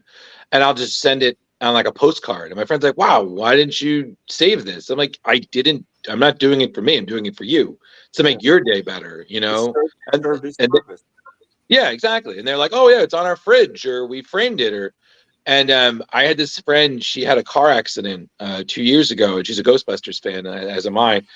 And to make her feel better, I literally was doing like a series of like Ghostbuster drawings, and I like did movie, second movie, animated, Extreme Ghostbusters, and whatnot the whole time. And I literally sent like 31. And she said, "Thank you so much." I said, "I can only imagine what your mailman thinks." You know, and I took one that was Sam Hain from the real Ghostbusters, and he's just pointing. He's trying to look menacing, and I took a photo. I posted it every year. I'm like, "Happy Halloween" from the spirit of Halloween himself. Yeah, And I it's used, like, I used to do that with friends too. I'd draw stuff on envelopes and stuff back when we actually wrote letters. oh, still doing it, but yeah, I agree with you. But no, I think you're right. Ted Green came in and made a comment, and just wanted to say thank you. On Talking about JSA cover, yeah. on the JSA covers. I will say this, Tony, and I say this every time. Like, I see your work, and I see your commission prices and everything, and I just keep thinking to myself, I got to get a better job. So one day, I can just come to your table and just be like, "This is what I want. Here's the money." Well, Drew, what we got back. to do is go in on a piece. I try not to be greedy, and I try to. I know. Keep my prices, fair. To you and to the fan. Yeah, totally. Yeah. So hopefully I'm not pricing out of my league. So. Oh no, absolutely. But we need a full wall size tapestry for Drew, so that's gonna. Whoa, guys, listen. We gotta get you hooked up with a piece of original art featuring Jack. I listen, man. I'm dying one day. But no, I'm very content still. I have the Alex Ross interlocking covers that you and James signed. That was my first anniversary gift from my girlfriend, and we've been together almost 9 years now. And that hangs above our bed. Similar, not exactly a Frankenstein, but I see that. Not just Alex, by the way. Oh yeah, and it was you as well. You're right. And it's just, yeah. Just for the record, this is a pet peeve of mine. I got to say it. Okay, I'm sorry. For the record, those 6 covers, mm-hmm. It's one painting that Alex and I mailed back and forth to each other. Pre-digital age. We literally packaged the physical artwork up about 4 to 6 times, shipping it back and forth to each other. Wow. Alex penciled half of the piece. He designed it. We worked together, and he came up with a final design. He penciled half of it. Mm-hmm. I penciled the other half. Right. He painted my pencils, and I painted his pencils. That's awesome. Oh, that's cool. So it is an absolute, complete 100% integration of both of us. But he routinely gets all the credit. Fuck that. I am sorry. So, I see now. I feel like saying I'm sorry is not enough. Like, hold on. Nope, can't wear these right now. Stop it. No, it's all good. But it's a pet peeve of mine. Just like, I'm being a little whiny bitch is what I'm doing. And no, you're not. Listen. I'm always about trying to give credit, man. So thank you for. I did the same thing with Starman when people in print constantly call it James Robinson's Starman. I get my panties in a wad. No. For good reason. You created a whole city and stuff around this guy. I don't know. I'm not done. I'm not done with Starman. Not my damn sight. Yeah, and I will say this. I read the back issue interview that you had done with James, and I mean I've been excited about the Lost story since you guys hinted at it in your panel on 2016 when I met you both. I mean, and the print that you signed. For those of you listening and watching who don't know, Drew is referring to a Lost Starman story, is what people refer to it now. Mm-hmm. He came up with the idea for 20 years ago when we were still on the book. Yep. And for whatever reason, it didn't happen. Scheduling, time, whatever. Mm-hmm. And it still lives. It still has been around in some form or another. Yeah. Living with me or living with James for all that time. And for the record, I can neither confirm nor deny whether or not that story will be seen to fruition. Well, that's the end of it. Well, listen, if that day should come, that is a Futurama fry meme. Shut up and take my money. So, You'll be the first to know, Drew. Oh, sweet. Trust me, I'll toot that goddamn horn. I was like, "Hear ye, James and Tony's book is back." All right. So guys, please, someone else talk. I'm cavolting. So the Zoop thing. Yes. Zoop is a crowdfunding thing, much like Kickstarter, and we just did a successful campaign with them for another book that I did with B. Claymore called Whistling Skulls. Whistling Skull, and that was originally a miniseries published at DC some years ago, and we got a rights reversion back because they didn't intend on doing anything else with it. And my daughter, love you, baby. My oldest daughter just chimed in. Oh man, wow. She just had my first man grandchild. I got 2 girls already, but boy, she just had her first baby. So, love you. Good night. What are you called? Are you called Grandpa? No, his name is Jack. No. What are you called? That's pretty my cool. His name is Jack, for real. It is. Jackson. That's pretty awesome. cool. I call him Jack, but his name is Jackson. Oh, that's adorable. I'm Are you Pappy. And then my wife is Nani. Oh, that's cute.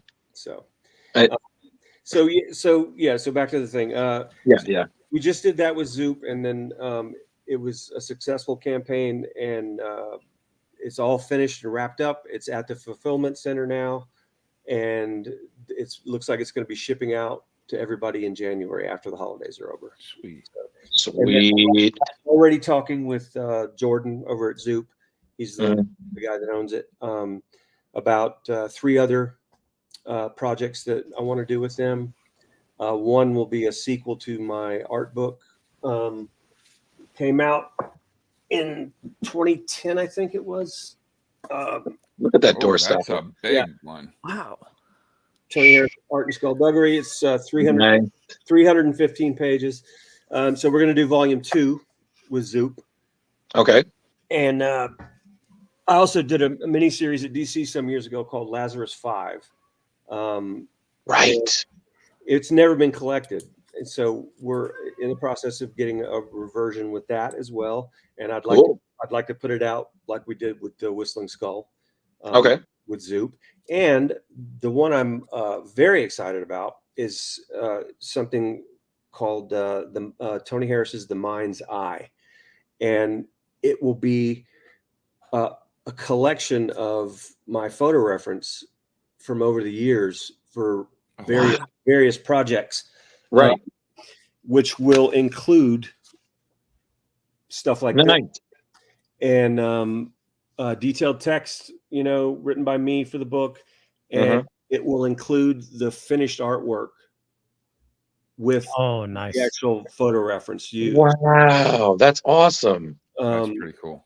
That's going to take some time to actually compile and put together, but that is something that was actually brought to me by fans that said that they would love to see a book like that because they've seen me post stuff over the years here and there online. And they're like, man, you've done so much of that. No one ever gets to see that stuff. You should put it out. So I did some hard thinking and decided to actually put it together. So the title I came up with is called The Mind's Eye. Nice.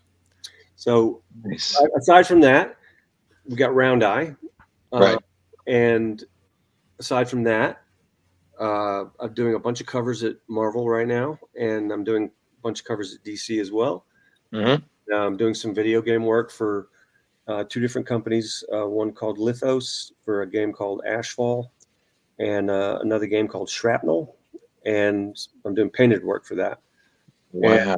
And, through Clover Press as well. We're also doing a 200-page hardcover called The Marvel Comics Art of Tony Harris. Mhm. And that'll be just filled with all my stuff for Marvel over the years. And I'm painting a wraparound brand new cover for that. It's got 37 characters on it.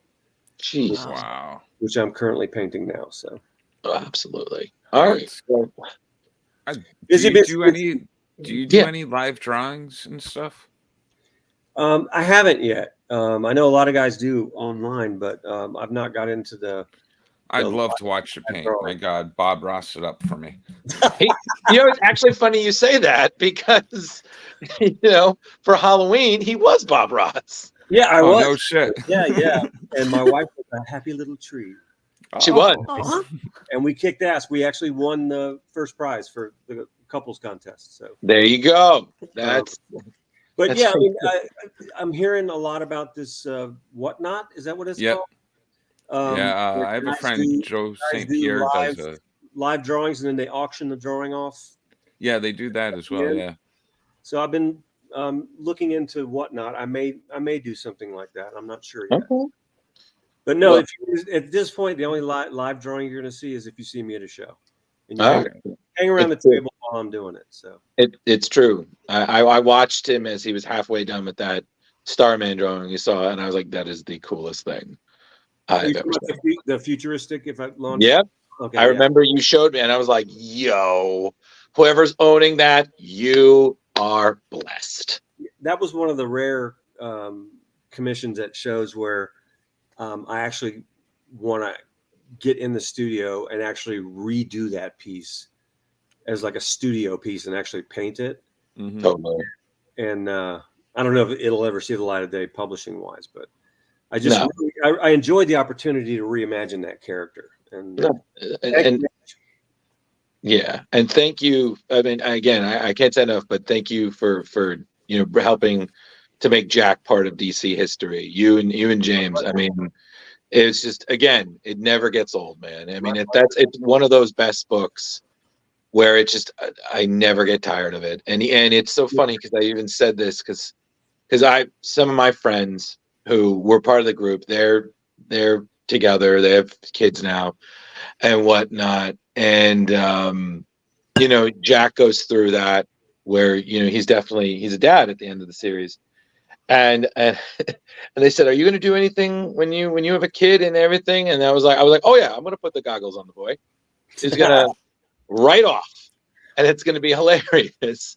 I mean, if anybody listening, before I split in a few minutes, I don't have to go right this second, but unless you guys want me off, anybody has any questions or anything specific they want to know about, just yell. Yeah, and that includes you guys too. Oh no, I'm good. Just heads up, we got a bunch of people watching, so definitely, if you have questions, post them in the comments. And if you're not seeing your comments pop up, make sure you're heading over to one of our main channels because we're broadcasting on like 12 different platforms. We're so head on over to Splash Pages on Facebook or YouTube. And post your questions there. Oh, hey, do you want to see that Frankenstein thing? Oh, totally. I don't have a picture of the painting on here, but I have the pencil drawing that I did. Oh, sweet. So you're gonna have Becky come running down the stairs. I got it. It's right here. I'm gonna. We gotta make the most of this. I'm gonna send it to you, Leo. Okay. All right. Nice. But so, why did you eventually leave Starman? James and I got into a fight. Oh. The truth of the matter is, our editor Archie Goodwin, the legendary Archie Goodwin, he was very much like a father figure for me, and he's responsible for my career single-handedly. I mean, he took a chance on me on Starman when I was unproven. Done some work in the independent market, and oh, wait a minute, my wife just texted me. So Archie took a chance on. She just sent a picture of me and her at the Bob Ross and Oh. Yeah. so Do it. Archie took a chance on me, and so I became really, really close with Archie over the course of that series. And he was diagnosed terminally with cancer, and he finally lost his battle with it. And that really just took the wind out of my sails in so many ways I can't even explain. And so it was partially that, and it was also James told me his plans for the series, which was eventually to take Jack into outer space. And I thought it was the stupidest fucking thing I'd ever heard of in my life. I've just no interest in that whatsoever. And so I said, if you take Jack into space, I'll leave, because I won't be a part of that, and I'm not drawing that at all. And so he did it. Just developed a whole city. So he called my bluff, and he did it. Oh, no shit. And so I left, and James and I were not getting along at that time. This is no secret. I'm not telling stories out of school here. You told me one of those when I last saw you at TwifferCon about the tattoo. Over the years, we both have done interviews, and we've talked about it here and there, so people kind of know. We were just very young, and we both thought we knew everything, and all the things that I thought I knew, I thought he didn't know, and vice versa. Right. And we just kind of ended up smashing heads and bumping heads a lot, and then you add to that Archie passing the way he did. And then the creative direction that the series was going, and it was just time for me to go. But I will say that as far as regrets go, I don't normally do that kind of thing. I don't do the regret thing. I own what I've done in my life, right, professionally and personally. And I do have one regret. Professionally, and I wish I hadn't left Starman. I wish I'd stayed for the whole 80 issues. I wouldn't have done all 80 because I had fill-ins and stuff. Right. You need those as a regular artist. But I wish to keep up. I wish I'd stayed until the end. And whether or not we can do something about that remains to be seen. So, but that's why I was so hardcore about Ex Machina when I took that job. I was very insistent that I do all 50 issues. I did not want a single fill-in. I wanted to do all of it, every bit, and I did. I did every cover. I did every issue. We never interrupted the numbering, and we had a couple of guest artists come in. Chris Sprouse and Tommy Lee Edwards came in, and Brian came up with the idea of doing numbering it differently and calling them specials, like number 1, number 2, number 3. So that's what we did, and so I kind of felt like I got a little bit back that way, not leaving that series the way I did, and that's why I've got the ink that I have. They're the two most important things to me in my career, and so that's the only regret that I have. Sorry to be a downer on the. Wow, look at that, man. Oh, that's pretty dope. Dope. Throw that away? Oh, the pencil drawing. I like this. This was fine. I was pleased with this. That's 20 by 30 inches, by the way. It's huge. But once I got to the painting stage, I just felt like it got so dark that I had just lost it. But then when we moved into this house, and I saw it in a frame sitting on the floor one day in our bedroom when we were unpacking, and the sunlight came in the room and hit it, and I saw it lit a different way. Right. Then I realized it wasn't this big, giant piece of shit. Right. Crazy. You got to feel for Frankenstein's monster. It's just Get like, out. Yeah, Get out. my wife and I constantly side with him throughout the entire film. I feel so sorry for him. yeah. Mhm. I mean, Karloff did such an amazing job of conveying that just pitiful creature Totally. that was just put upon by everybody. I feel sorry for him.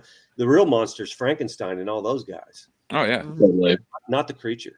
Oh, Leo, I sent you a picture of me and Becky in costume. Okay. Yeah. Look at all the happy trees. Prize winning happy trees, everybody. Your little squirrel. We killed it. Oh yeah, I had this. Becky got me the little squirrel. What was his name? I can't remember that squirrel's name. This one's Ratatosker. Yep. But yeah, he had this, Bob liked to rehabilitate yeah. animals and stuff. So yeah, he had this little squirrel. There's a video you can find that shows it like running in and out of his pocket and all over his head and shoulders and everything. I got real worried at one time. They put out a biography about him. I was like, oh no, I'm gonna find out something horrible about Bob Ross. But no, And there's nothing. There was nothing. He got into somebody was messing with his money. That was the worst. That not his fault. Yeah. I'm like, the people that currently own all the Bob Ross merchandise for artwork, art supplies, and stuff like that. Yeah, his own son and his family, they don't get a penny from any of that shit. Yeah. Wow. There we are. Here we go. That's my beautiful Becky. That's great. She's so wonderfully sassy. Yes, she is. That's gorgeous. Yes, she is. That's how I knew I was getting along, because when I first met her, like I told the whole, and I showed the photo, and it's when I made her laugh, then I was like, oh, I'm cool. That's usually my rule. Is like, if they can't laugh, it's like, no, they hate you. Yeah. So if you come and see us, see me, come to meet me at a show, you'll see Becky. We'll be there together. We do all the shows together. So she's the manager.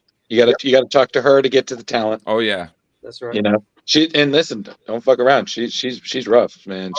When somebody asks me about Becca, my favorite thing to say is my catchphrase for Rebecca is "fuck around and find out." Accurate. Yeah, but she's fair. She's fair though.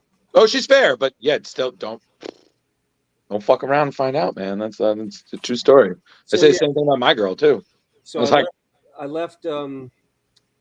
Sorry, Drew. I'm sorry. No, you're good, man. I'm fine. So, I'm just cuddled up with this cuteness. So yeah, monthlies are a tricky thing. No one really does them anymore. I mean, publishers have kind of really changed the way they do it too. They don't put one guy on a monthly. They have like rotating teams they bring in, because I just don't know if anybody's capable of doing it anymore. There's a handful of guys that I think are willing, but the company, the big two, won't hire them anymore. I think John Romita Jr. is like the only guy from like the old guard, and even my generation that are actively still. Like, he's doing Spider-Man now again for Marvel, right? And you just don't see it anymore. And I was very picky about. I mean, I could have done Batman Monthly. I was offered that at one point, and quite a few other books. But instead of being like the 95th guy to come in and do Batman Monthly, I thought it more interesting to be the guy that created Starman, or the only guy besides the two fellows we brought in to do specials, to create and draw Ex Machina. I felt that was more interesting to me. But even then, I don't know that I would have done monthlies. It was the projects that actually spoke to me, because I'm really particular and picky about what I want to do. And I've always taken whatever commercial work or mainstream stuff that I've done, and whatever success I was able to get doing mainstream stuff, I've always garnered that into personal creator-owned work.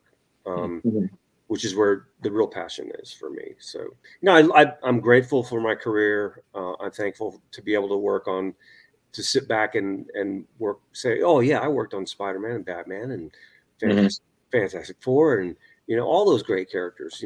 I've hit every bucket list item that you can think of. And I feel fortunate and blessed. But at this stage in the game, it's about legacy and what you leave. And so that's where my big interests lie now. And to be able to come back though and do things like Starman and the JSA and I'm over at Marvel right now doing X-Men and Wolverine and Spider-Man stuff and that's fun as hell, man. It never gets old. It never gets old. Yeah, totally. I still get every time I see my name in print when I open up a comp copy or something, I still get the same jolt I got when I was 19 and I saw it. That's me. That's awesome. Yeah. Never gets old. Great. So I should probably wrap it up. Yeah. No, we've had you for an hour and 45, which is way more time than normal. Well, I took more time than I should have. I'm a bit long-winded when I do. We absolutely love it. Yeah. But thank you so much for having me, guys. I appreciate it. Absolutely. Thank you so much for coming on. Sure. And please, let us know, when your Kickstarters or whatnot, we'll definitely contribute and post. And if you ever come back on, we'll have you, buddy. Hopefully you guys can share my social media with everybody. Oh, definitely. My website was active, but it's currently down because we hate GoDaddy and we had to leave that host site. So we're actively trying to get set up again. That'll be happening very soon. And it's TonyHarrisArts.com. Super easy to remember. Awesome. And it'll be active again as soon as we can get it there. All right. And, I do have a bunch of your links in the show notes up above or down below, depending on where you're watching or listening to us. Sweet. Just to back up just for a second, just for my own personal knowledge, question for you on Star Wars. Yes. Which original series you watch, or the what's your? Oh God, Leo's hardcore into this. God damn, Leo, it's gonna take another 15 minutes. What original? Originally, I hunted down the Laserdisc version because that was the unedited Lucas, the best one you could get. I currently watch the re-release stuff from the 90s, but I am actively searching, and I found a couple, but I just need to find somebody that can verify to me that they're decent and they're good reproductions. But I have found some re-edits of the original theatrical releases. Yeah, the ones you want, Harmy edition. There's D+, and then the 4K 77. Yeah, the 4K 77 I think is the one that I was looking at, but I'm wary of all that stuff because I don't want to end up with some crappy reproduction. But I'm hearing good things about at least the 4K 77. So. You shouldn't be buying it. Do you ever watch movies on your computer? No. Okay. No, I got a 80,000 inch television my wife gave me. Yeah. If I'm going to watch Star Wars, I'm watching it on that. Okay. Yeah. Well, I'll send you some information. Okay. Yeah, I'd love that. Yeah. I'd love that Cool. because I'd like to be able to just to watch the original theatrical release. I tolerate the special editions, but I'd rather watch the way they were meant to be watched. So Okay, sounds good. I'll send you some info for you. thanks, Leo. I appreciate it. All right. Thank you to everybody who listened and watched. I appreciate your time and letting me into your home. And hopefully I left you with some nuggets of interest. Awesome. Well, always a pleasure, sir. Yeah, thank you so much for your time, Tony. When you head out, Drew, thank you, Jar Jar. No problem. Whatever man. your Thank real name is, it can't be that. you. No. Jar Jar Jeremy's my Jeremy. first name. Oh, Yeah. thank you, Jeremy. It's a pleasure meeting you, sir. All right, you too. Tony, when you do head out, if you don't mind, hit the leave studio button, and it's going to be on the bottom, and it'll pop you to a uploads page. Yeah. Because we download your audio and video separately, so we can re-edit afterwards. All right, I'll do that. Awesome. Thanks, All right. guys. Thanks. Bye. Thank you so much, man. Good night. I got cookie. All right. Okay, Wow. I need to show you guys something really adorable that I was doing behind the scenes. Well, I was listening to him, but I was talking. I want to send this photo. I don't know if you guys can see this little Little. You're out Oh of my control. gosh. Get out, Drew. Get out. Look at that. little capybara Starman. You know, he's saving your world with cuteness. Now you need to make him his own rod. You know what? First thing, Leo, It's a we talked staff, about this. damn I you. know. Yeah, and trust me, it took me years to control it. So, all right. So, Leo, I think in lieu of you're what? Jeff. Thank you, bud. You were comment supremazoid. Dante says thank you. Yeah, and yeah, No, thanks for thank you, everybody. Dante. Thank you. So we still have some show left. So everybody is still watching. Please hang on there. And yeah, we had a bunch of people watching tonight. So we greatly appreciate all of you. We know this is where you all jump off. Yeah. So thanks then, for riding with us for this long. and then So what were you going to say there, Drew? I was going to say, do you want to just quickly do the news? Yep. Yep. Yep. I think we just bantered enough. So just news, done. Dun, dun, dun, dun, dun. This is everyone just tuning in. This is actually pretty normal. So just need Yes. Yeah. This is all the banter you get for tonight. Yep. All right, cool. So Leo, do you want to just start us off with the usual beginning? Yeah, I am just pulling up the information. Give me 1 second. Come on. No. My coffee got cold like 50 minutes ago. And he doesn't even care. Throw it on the ground.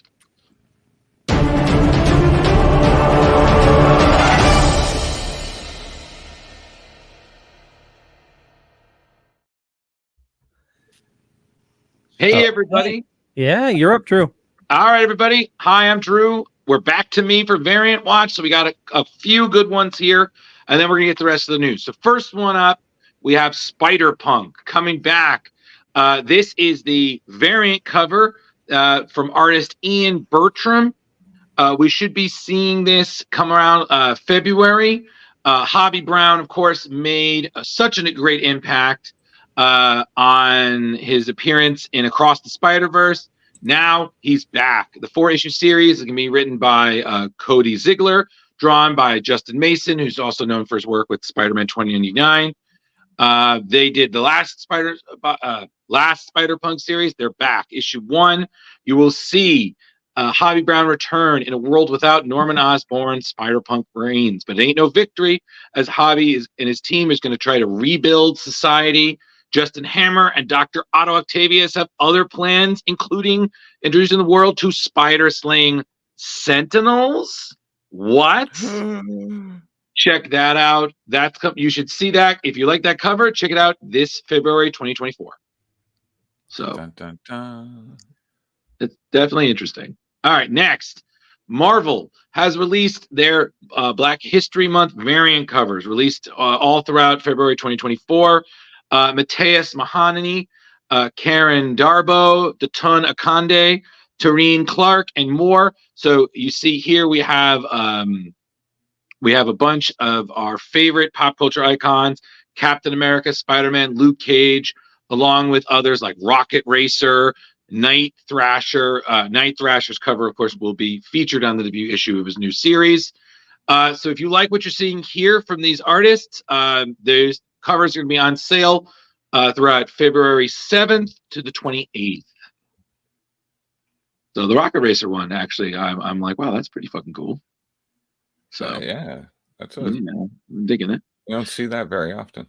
No, definitely not. All right. So next. So continuing Gods. So this is January's Gods issue 4. Jonathan Hickman and Valerio Schiti's awesome, wonderful series has legendary Silver Surfer Infinity Gauntlet artist Ron Leem's variant covers. We saw last month, Marvel said that they'd asked Leem to do a special series of Gods variants, paying homage to his 1990s Cosmic Power series. This is the latest one, utilizing artist Valerio Schiti's new designs for the, infamous cosmic entities. This last series we saw had Oblivion. This one is the Living Tribunal. All the series will, of course, have Master Order, Lord Chaos, Infinity, and Eternity. Honestly, you can't go wrong with this series. It's such a delight. What Hickman and Sheedy are doing are just redefining the cosmic magic universe in a way that I feel like only Hickman could. And issue 4, if you've been watching, if you haven't been reading the series, please catch up. It's awesome. I believe 3 of us are all reading it, and we're all giving it stellar reviews. I know I'm reading it. Carrie's reading it. I believe even Jar Jar has added it to his queue. Yes, although I'm not caught up. He'll get there. I am reading it. So but we keep reading more and more stuff that I have to read a lot. Well, listen, Invincible will be there, buddy. So issue 4 synopsis, though, has that guy in the beekeeper suit is holding a thing that's freaking everybody out.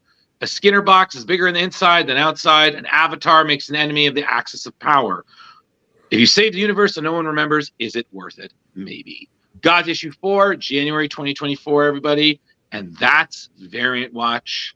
That is the, Variant Watch. Yeah. Boom.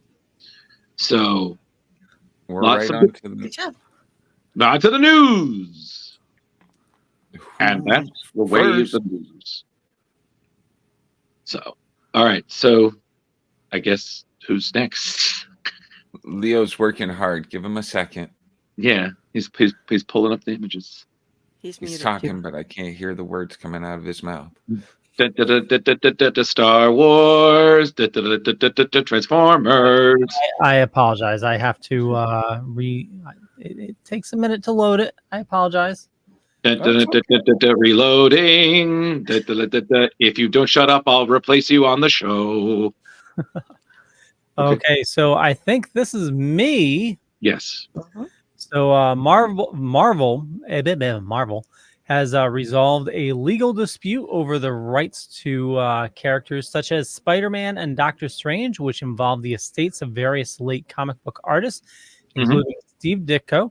The conflict, which has been part of a broader set of lawsuits dating back to 2021, was centered around the contributions of creators like Ditko and ownership of their work. The settlement was reached with Ditko's estate, which was then the last holdout concerning the rights to the debate issues of Amazing Fantasy and Strange Tales, where Spider-Man and Doctor Strange first appeared. Details of the settlement have not been disclosed, but an official dismissal of the case is expected soon. The legal battle highlighted a larger conversation about fair compensation for comic creators, especially considering the vast profits generated from their characters through the Marvel Cinematic Universe. The outcome of this case may influence future claims by comic creators regarding rights and profits from their work in today's digital and multi-platform media landscape. And this is a story we've heard too many times before. A creator of a comic, just gets left in the dust, and the more famous one, Bill Finger. Yeah. Exactly. Well, listen, I think the reason that we're seeing more of an exodus to a lot of creator-owned series, even with creators creating their own publishing stuff, I think it's definitely a discussion that I feel is kind of was poo-pooed in the past, and now it's unavoidable. So I honestly, think again, it's like you said, Leo. I think it was inevitable. Yep, they ignored the stink until it stunk. Yeah. Well, I mean, companies will be companies. They want to hold on to the money as long as possible, and it's very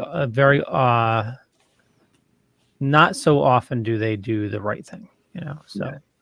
Well, here's hoping that this is a trajectory to better things in the future for all creators. Yep, totally. So, all right, next. Oh, all right, this is me. The One Hand, which is what we're seeing here, is a noir murder mystery comic that we have coming up from Image Comics under the White Noise Studio. I guess it would be a branding, which is a British comic collective made up of Dan Waters, Ryan O'Sullivan, Alex Pecknadel, and Ram V.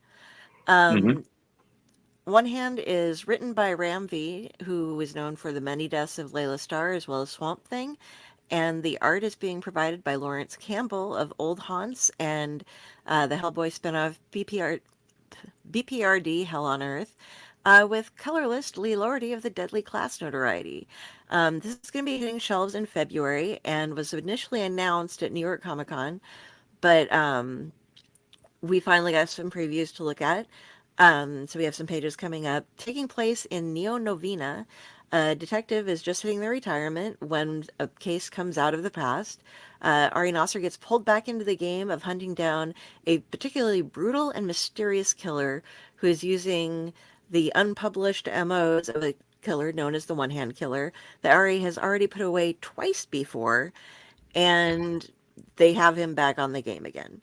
So filled with action and mysterious ciphers, as well as you can see, some very gorgeous artwork. This looks to be a book that's made for those who love deep, dark thrillers. So if you're into the noir, you like the mystery going on, this will be the book for you. There you go. And again, that's going to be hitting shelves in February. I'm loving what Image is doing these days. A lot of we were just saying it, the independent comic creators coming through Image. Absolutely. A lot of good stuff. So is the detective Inigo Montoya, and they killed his father? Oh man! Get out and get the next news story ready. They are releasing at about the same time another comic that is the Six-Fingered Man, I think, or the Six-Fingered Killer, something related to Six Fingers. Yeah, but they're not connected. Nope. But they're connected. Oh, this is me. Mm-hmm. All right, I'm going to try to shorten this up because I got like 3 paragraphs here. All right, I know. Anticipation of Power Pack's 40th anniversary in 2024, Marvel is treating fans to a nostalgic journey with a 5-part limited series, Power Pack Into the Storm. Co-created by Louise Simonson and June Brigman, the series harks back to the early days of the youthful superhero team when they were just kids. The narrative not only focuses on the Power Pack's adventures during their original heyday, but also incorporates a delightful flashback featuring the Fantastic Four. A sneak peek into the upcoming series reveals intriguing interior pages, including a main cover by June Brigman and a variant cover by Todd Nauck. For Power Pack Into the Storm number 3, the storyline takes a dramatic turn with the introduction of Brood Invasion, and Marvel has teased an exciting collaboration by bringing in Storm from the X-Men to aid the Power Pack. The collaboration between the X-Men and Power Pack is a nod to the early 80s, reflecting a time when the young superheroes often teamed up with adult heroes for missions deemed too perilous for their age. Fans can mark their calendars as Power Pack Into the Storm number 1 is set to hit shelves on January 24th, followed by number 2 in February and 3 in March. Wow. I mean, I can't believe it's been 40 years since we... I can't either. I'm like, 40 years for the Power Pack? My God. Thank God they grew up a little. Still is exciting. It's very bright. Oh, this is me. Hold on a second. I was just getting my charger and I forgot that I still need to do news. Yes. So what this is, everybody, and I'm so glad you could join you for the ride, is this is news involving Beast War, DC's current big event that's already pretty much shaking it up. Right now, we can see some of the beautiful artwork from Ivan Reis. I do believe this might be some of his last DC work before working with Ghost Machine. I mean, it literally goes without explanation. Is we've already seen that the once great Beast Boy has essentially started to attack humanity. He is essentially become the new Necro Star, sending out Starro-like creatures that are literally bringing out the beast out of everybody. Which is, of course, not only overwhelming to all of the heroes, but it's even a little overwhelming to heroes like Animal Man, who we just saw briefly, whose connection to the Red is getting a little overwhelmed with all the new animals coming in. As we can see, the Titans are still trying to reach the transformed Gar Logan, while some people debate whether Gar is actually really gone. So we will see as this event does threaten to shake up what we know of the DC universe. Now, the other thing that's important is that character who we just saw there, that is DC's new supervillain. Her name is Apex Ava. As we already saw, that Beast World issue 1 is out. The writer, Tom Taylor, is teasing more about essentially the future of the event, the series DC Universe. So we already know Titans Beast World is going to tie into the Titans series, but also into Tom Taylor's current in progress Nightwing run. So Nightwing will be the launch pad for this new supervillain, whose name is Apex Ava, whose first appearance will be in issue 109 of Nightwing. Her full debut will be in Nightwing 110. Tom Taylor hasn't really revealed much, but honestly, if it's part of his run, I'm all in. Although, not gonna lie, she kind of looks like a tattooed She-Hulk. Yeah. Just a bit. Just a bit. But yeah, so definitely more in Beast World. I read the first issue. It was totally awesome. Really excited to see what they do with it. And yeah, can't wait. I mean, more Ivan Rice DC work. I mean, God, look at those. Those are beautiful. Yeah. So it's before it's gone, people. Yeah. Lot of good new stuff. Just real quick, I know this is banter, but I read the first issue of Silent Night, which we talked about last week. Oh, nice. What'd you think? So friggin' good. Nice. Nice. Yeah. Batman teams up with Santa Claus. Oh yeah. Is that great? Santa Claus is a vampire hunter. Yep. I gotta find this. Yeah. Krampus is in it. Yeah. Jar, it's Silent Night with a K. All right. Yeah. Don't you remember Drew hopped into the show again to correct me because I mentioned it on our there was a lot of people in that show. That was a crazy show. And Jar had to start rolling just to deal with it. He was like, "This is so many people. I'm getting internet anxiety." Okay, now I'm good. Okay. All right, what's next? Oh, Netflix. Comic book superstar Mark Millar. Miller. Yeah. Tomato. Miller. Yeah. So the brain behind hits like Wanted and Kingsman has just teamed up with Dark Horse Comics. They'll be bringing out his own series. And if you're into comics, you've heard of Miller World. That's his big collection. Netflix bought for a cool $40 million. Jupiter's Legacy was one of them. It didn't really do so well. But apparently, but apparently Super Crooks did well. Yes. Super Crooks. Yeah, it's another one of his books.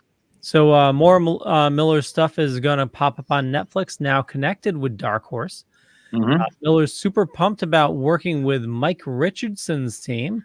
He's bringing all the creative goodies and promising us some thrilling new reads after their Big Game event, which is currently going on. And if you're not familiar with Big Game, it's combining essentially his Miller World is combining all his stories into one big event.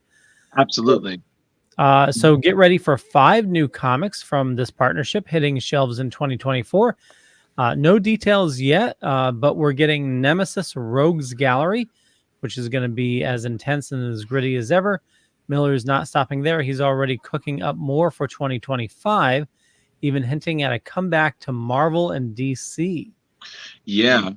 And I have to say, I started reading Big Game because I'm a big Mark Miller fan. I've read his work for ages. And the fact that he did in 5 issues, I shit you not, it's basically wrapped up now. He did 5 issues. He tied all of his properties together. Everything he's done that was independent, from Kick-Ass to Nightclub, all of it, same universe. And they all show up in this series. What about the one where people die? It's like a heaven. Yeah, Reborn with Greg Capullo. Yep. Oh no shit. Yeah, man. I'm Ted Jar. Even if it's just for a panel or 2, all of them show up. Wow. It's crazy.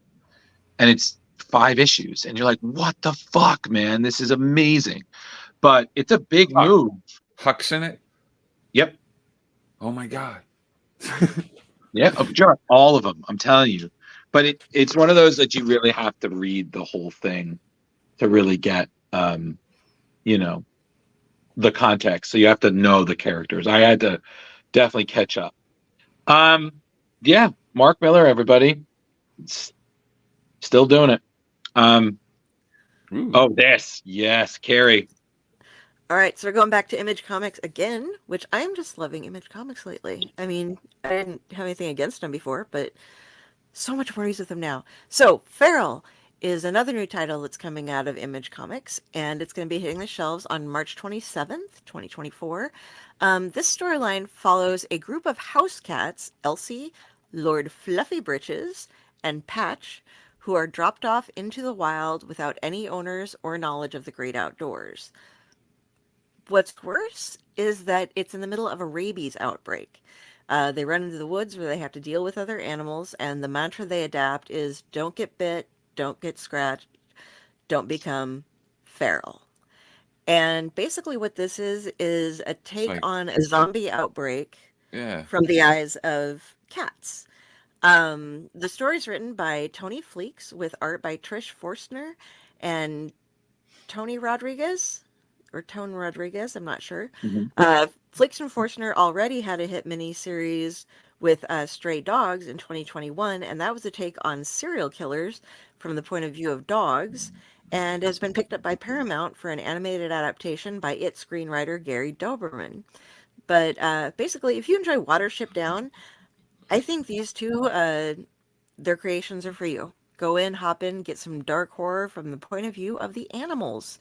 So, fluffy fuckery, I guess. Very nice. Yeah, but who enjoyed Watership Down? Lots of people. You didn't? Yeah, man. and listen, and you gotta love that these creators, apparently they did this for their book Stray Dogs. They plan on having variant covers that are modeled after classic horror movie posters. So very cool. Yeah, absolutely. I was like, wow, this sounds so fucking cool. So, again, there's just so many great stories independently out there. So if you're getting frustrated with Marvel and DC, check out the other guys. Yeah. And I mean, what you were saying, Leo, it's weird how people are more affected by stories about animals than they are if it's actual human beings that are dying. It's like, but yeah, not Lord Fluffy Britches. Yeah, I mean, we don't care about Carl, but Lord Fluffy Britches. Oh yeah, but like Watership Down, like I know a lot of us were traumatized with that as kids. Like you're showing it at when you're like 8, thinking it's a kids cartoon, and it fucks you up, Oh yeah. Yeah. They probably don't show them to them anymore. Like all of us as children were just fed like horrible things. I mean, can we get to the next news? Can we get to the next news? I'm getting triggered. We bantered. Next news.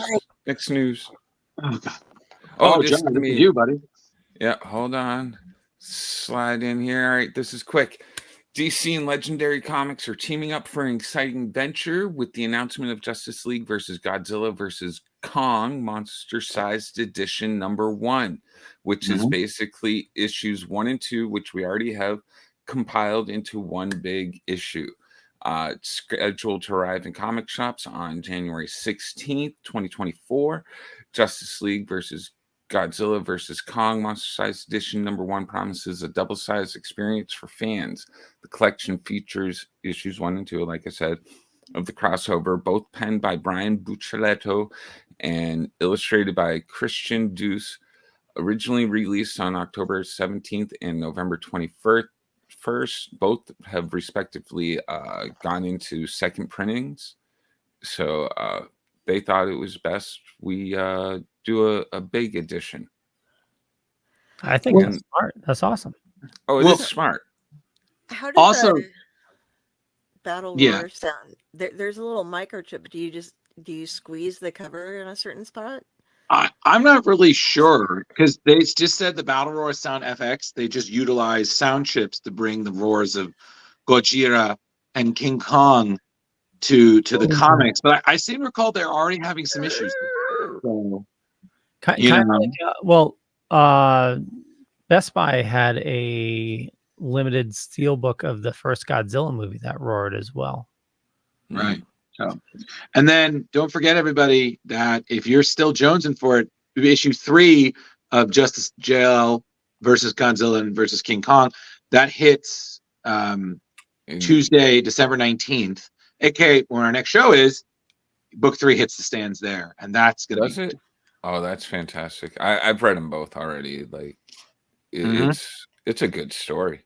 I don't know what's going on, but it's really good.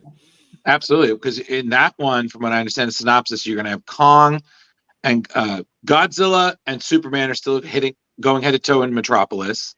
Justice League is trying to protect their world from monsters. Supergirl encounters King Kong on Skull Island, and Wonder Woman takes on Behemoth on Themyscira. Yeah. So I was like, dude, this is going to get great. I'm still waiting for Bat Kaiju. I'm just waiting for that Bat Jaeger to just come in and be like, all right, let's do this. Yeah. So, all right. Yeah. Yes. Okay. So there are more updates, everybody, on the Ghost Machine.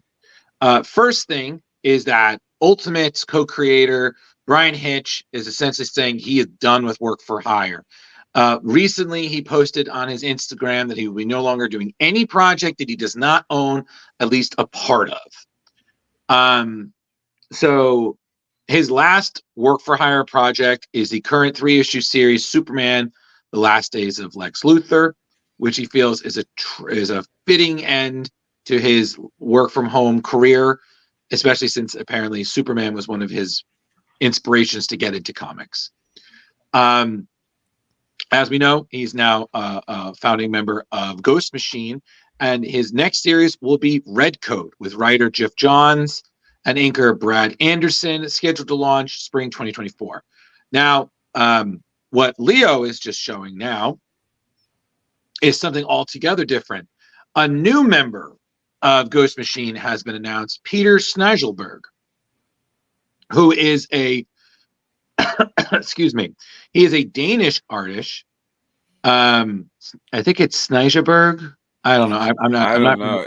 Yeah, I'm not really good at pronouncing. Yeah. So he is the latest joining Ivan Rice, Jason Fabik, Gary Frank, Brian Hitch, Jeff Johns, Lamont Magee, Francis Manapul, Brad Meltzer, Peter J. Tomasi, and Maital Shute.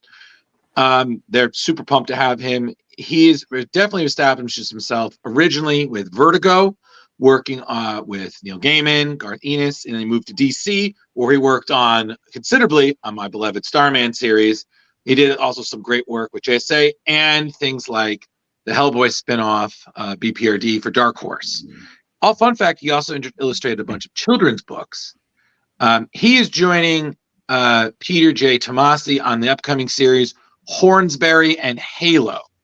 So in this series, the synopsis is: nothing less than peace between heaven and hell is at stake as a demon daughter, Rose Hornsby, and angel son, Zach Halo, are the center of a cosmic family swap. It's nature versus nurture, as the age-old battle of good and evil is as simple as who speaks louder, the angel on Rose's shoulder or the demon trying to crack Zach's halo. Teenage hormones have never been more epic.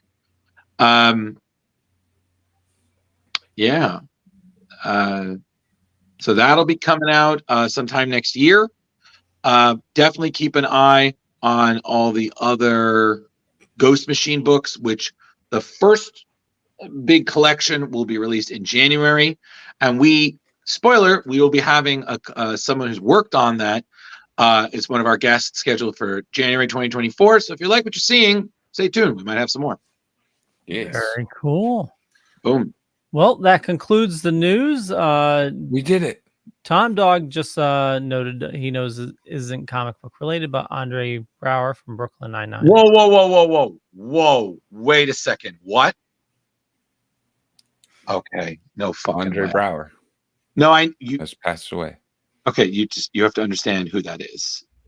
If you know Brooklyn Nine-Nine, that is it. That's the captain. Captain Holtz. Oh. 9-9. Oh my God. God damn it, Brill. Yeah, December 23rd. December 11th, 2023. Oh man. Oh, what a loss. I was riding so high. You can let me have this. Sorry. God damn it, Leo. You had one job. We're finishing the news. You know what? Let's just end the show. Actually, he has about 10, but well, we will wrap things up. I want to thank everybody for watching this fine evening. You know me, you know how to find me. Just Google me. But I run the Dorkening Podcast Network. Head on over to thedorkening.com. You can learn more about the awesome shows there. And we'll kick it over to Carrie. hey, everybody. You can catch me here on Splash Pages on the Dorkening. You can also catch me on all of the Owlite, which is now part of the Dorkening as well network. On Sundays, some Mondays, and some Thursdays. Occasionally another day if we get bored and throw something in. But if you just look up my name on Facebook, you'll see a crow as an avatar. That's me. All of my links are there. And if you'd like, go to my author page over on Amazon and pick up the books that I'm in. That'd be great. I would love you. Awesome. Jar Jar. Books. Hey guys, it's me, Jar Jar Jeremy. Come check me out over on Facebook. It's Jeremy Courtney. I'll be friends with you. I have very few on my Facebook, so let's grow that number. Comic book lovers buy, sell, trade is a fantastic thing also on Facebook, where you can buy, sell, and trade comics, toys, statues, all sorts of geek stuff with about 24,000 other friends. And check out the Re-Education of Nancy Ann Ritter on YouTube and wherever else you find podcasts, of course. That's where me and Kevin Crook and Nancy Ann Ritter go on our weekly horror watching shenanigans. That's about it. Awesome. And who are you going to call? Oh, Drew. Somebody else. Hey, everybody.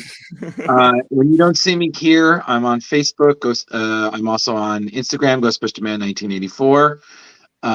I do things. I'm perpetually trying to work to get back to contributing regularly to Screen Rant, which is my 2024 contribution. There are a lot of great things we here at Splash Pages are working on for next year. Bigger, better deal. So definitely stay tuned, because we got some great things planned. Yeah. Stay tuned, everybody. You're going to enjoy the ride. And I didn't even ask you, did you see the Ghostbusters spoiler that dropped? Leo, keep top toying my emotions. Okay, everybody. Now, before the end of the show, everybody tune in next week. We're going to be doing our, I guess it's now traditional holiday live reading. And this year, we're going super dark by doing a live reading of one of the Christmas Hellboy stories. Which one? Well, you're going to have to come and find out. So bring your eggnog and definitely bring a blanket, because it's going to get chilly. Awesome. Yes. Catch you later. Bye. Bye-bye. Bye, everybody.